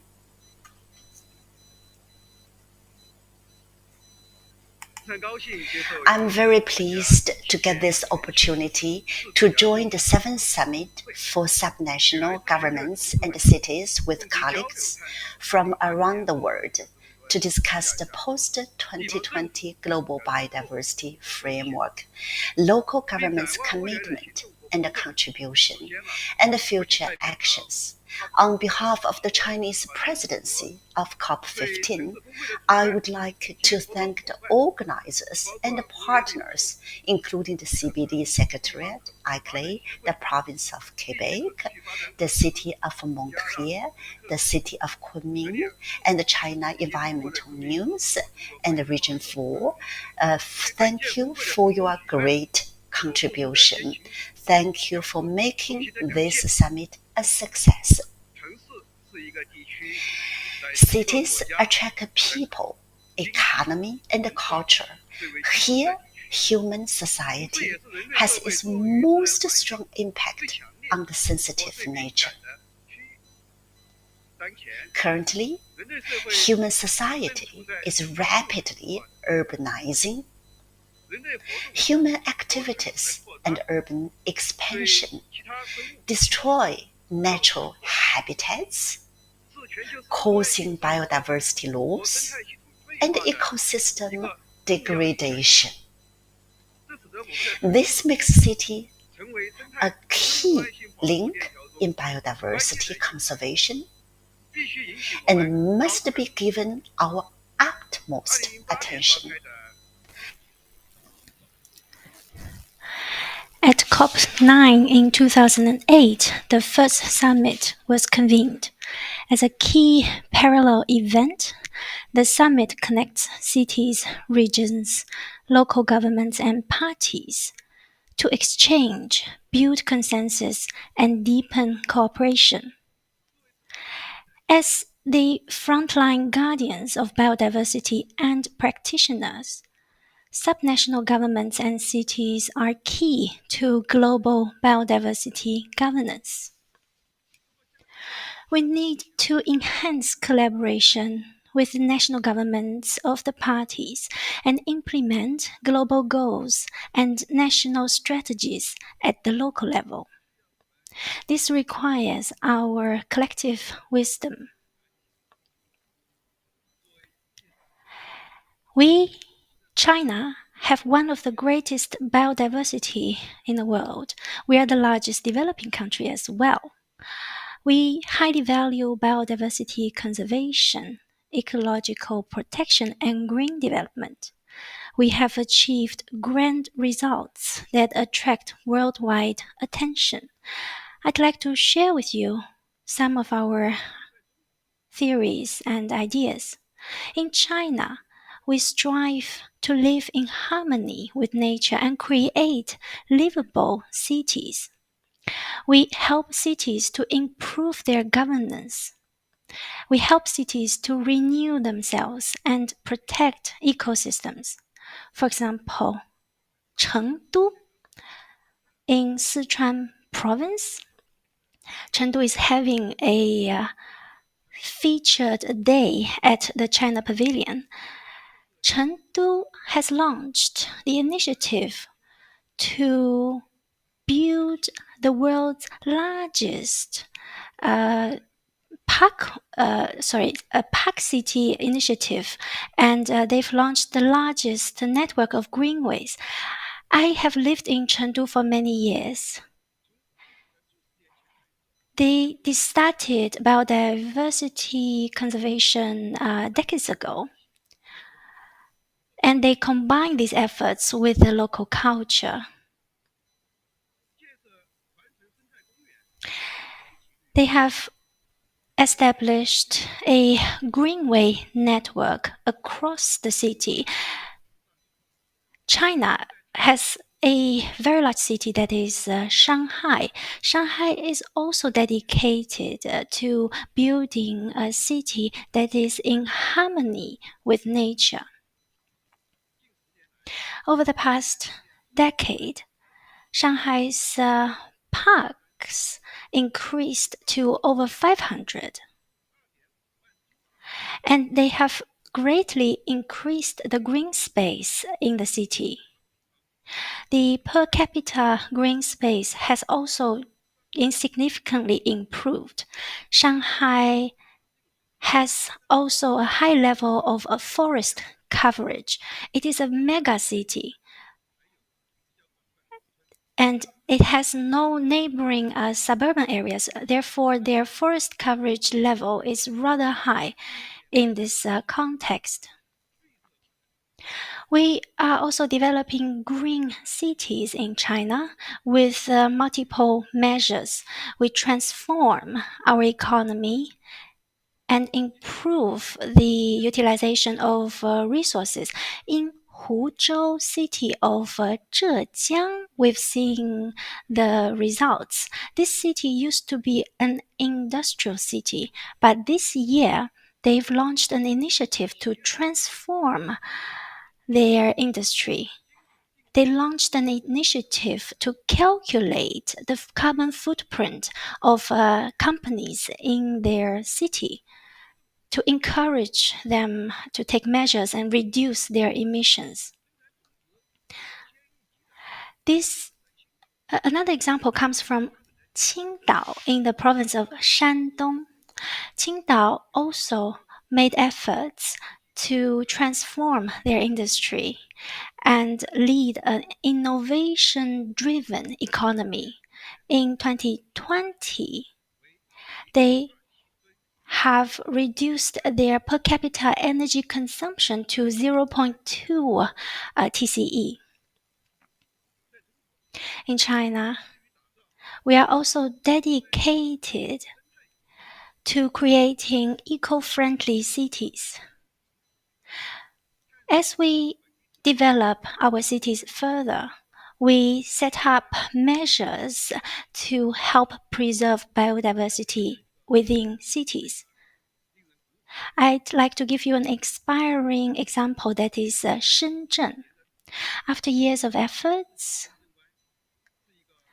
Shenzhen Bay has transformed itself from a very small fishing village to a modern megacity.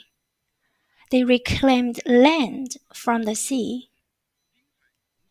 and created a large mangrove park in the neighborhood of the city. This measure creates base for nature reservation. Shenzhen is a megacity in southern China. It has over 20 million people. In Nanjing City, along the Yangtze River, we also see nature restorative projects. They have restored the water systems there. and improved the local water quality. They have reattracted some species back into their waterway. Before I came to Montreal, I visited a neighbor city close to Nanjing. My impression from my visit is that I saw a lot of river dolphins. I saw them again in the Yangtze River. That is the result of our efforts. We are protecting the environment and protecting the friends of our nature. The China National Party Congress pointed out that China's modernization is going to be nature friendly. It is a complex process. Modernizing China features harmony with nature. Cities drive modernization. And the city modernization will be at the key of our efforts. We are going to build vibrant, modern, and eco-friendly cities and explore low-carbon pathway. COP15 will adopt the post-2020 GBF. Its implementation requires active participation, strong support, and solid actions of local governments and cities. I hope that through joint effort, this summit will contribute more wisdom and solutions to local and urban biodiversity conservation. I wish the summit every success. Thank you all. Thank you, Wen Huang. We've heard words, and the most important part is this earnest, intentional on insights and taking actions. Now, before we finish off with our next block, we're talking about, and we often say it, if we don't change, we expect the same results. And that's what we're going to be applying as well as today. Speakers, thank you very much. We will be needing you for another important part to close off this ceremony. We'd like to invite you to head towards the center of the stage so we may take a group picture with everyone. So please, speakers, head off towards the center of the stage, and we're going to give them a round of applause as well. As they are setting off, a little housekeeping, remind you that lunch is available. We'll be starting back at 2 o'clock. We're going to, head off, and I'm going to actually come in with you.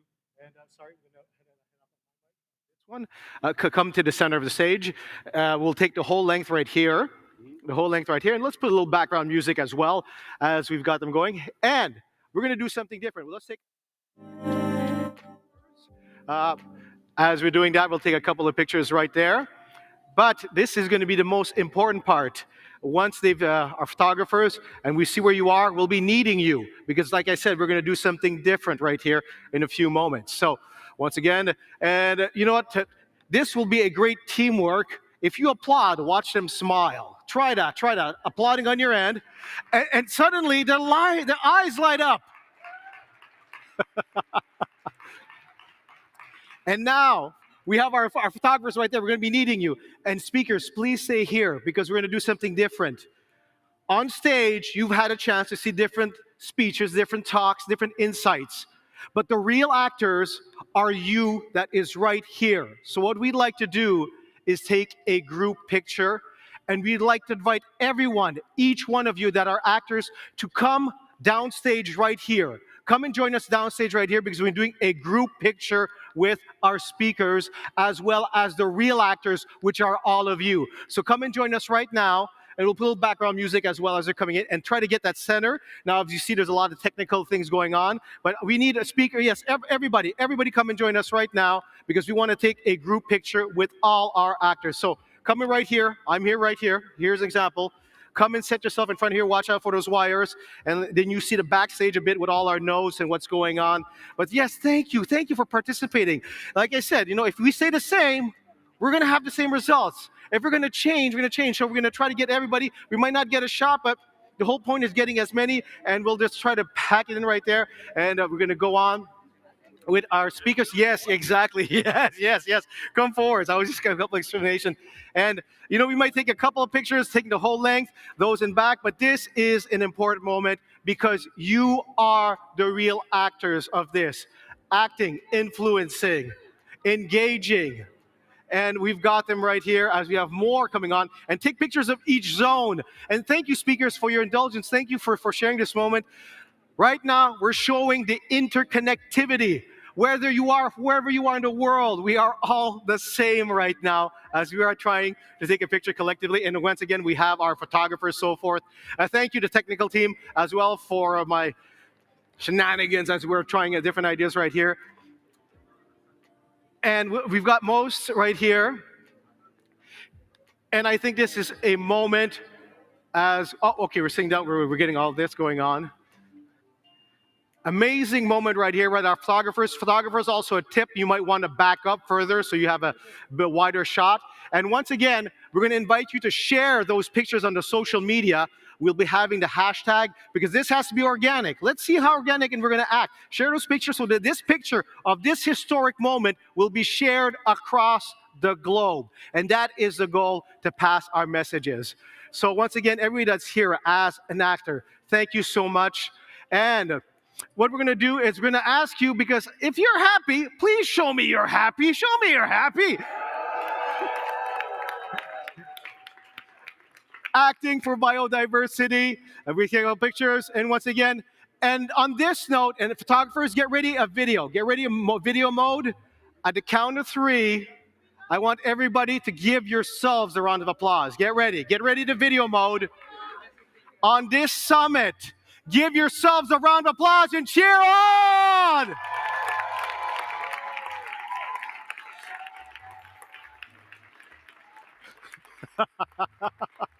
Speakers, thank you so much. Actors, thank you so much. We're heading off to lunch. We'll be seeing each other at 2 o'clock. Share on their social media. Thank you so much for this experience. Thank you so much. Thank you. Thank you for the hard work.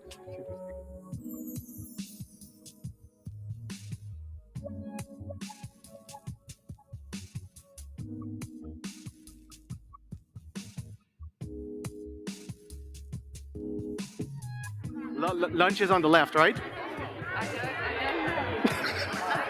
We'd like to remind you that we have lunch that are available. Lunch is available. The exact direction, it'll be written. We'll find out in a couple of seconds. 1 o'clock, 2 o'clock. 2 o'clock is where we're coming and join us back. But I will say at least 10 minutes before to get a good shot. So, lunch is...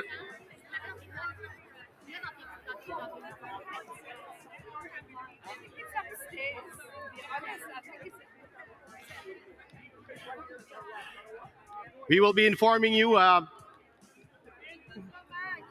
You enjoyed it. Oh, I'm glad. So once again, lunch is available for you.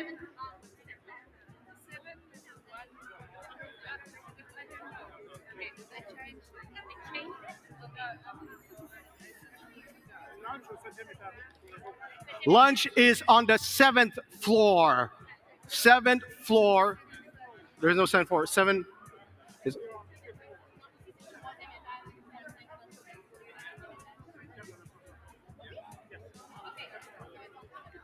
Seventh floor is lunch.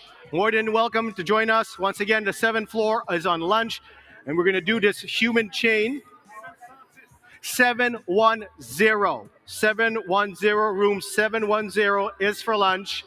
Head off there. And once again, thank you so much as we are closing this opening plenary on our first day of this summit. 7th floor, we'll be seeing you at 2 o'clock sharp. Don't forget to share your insights and pictures on social media. Thank you.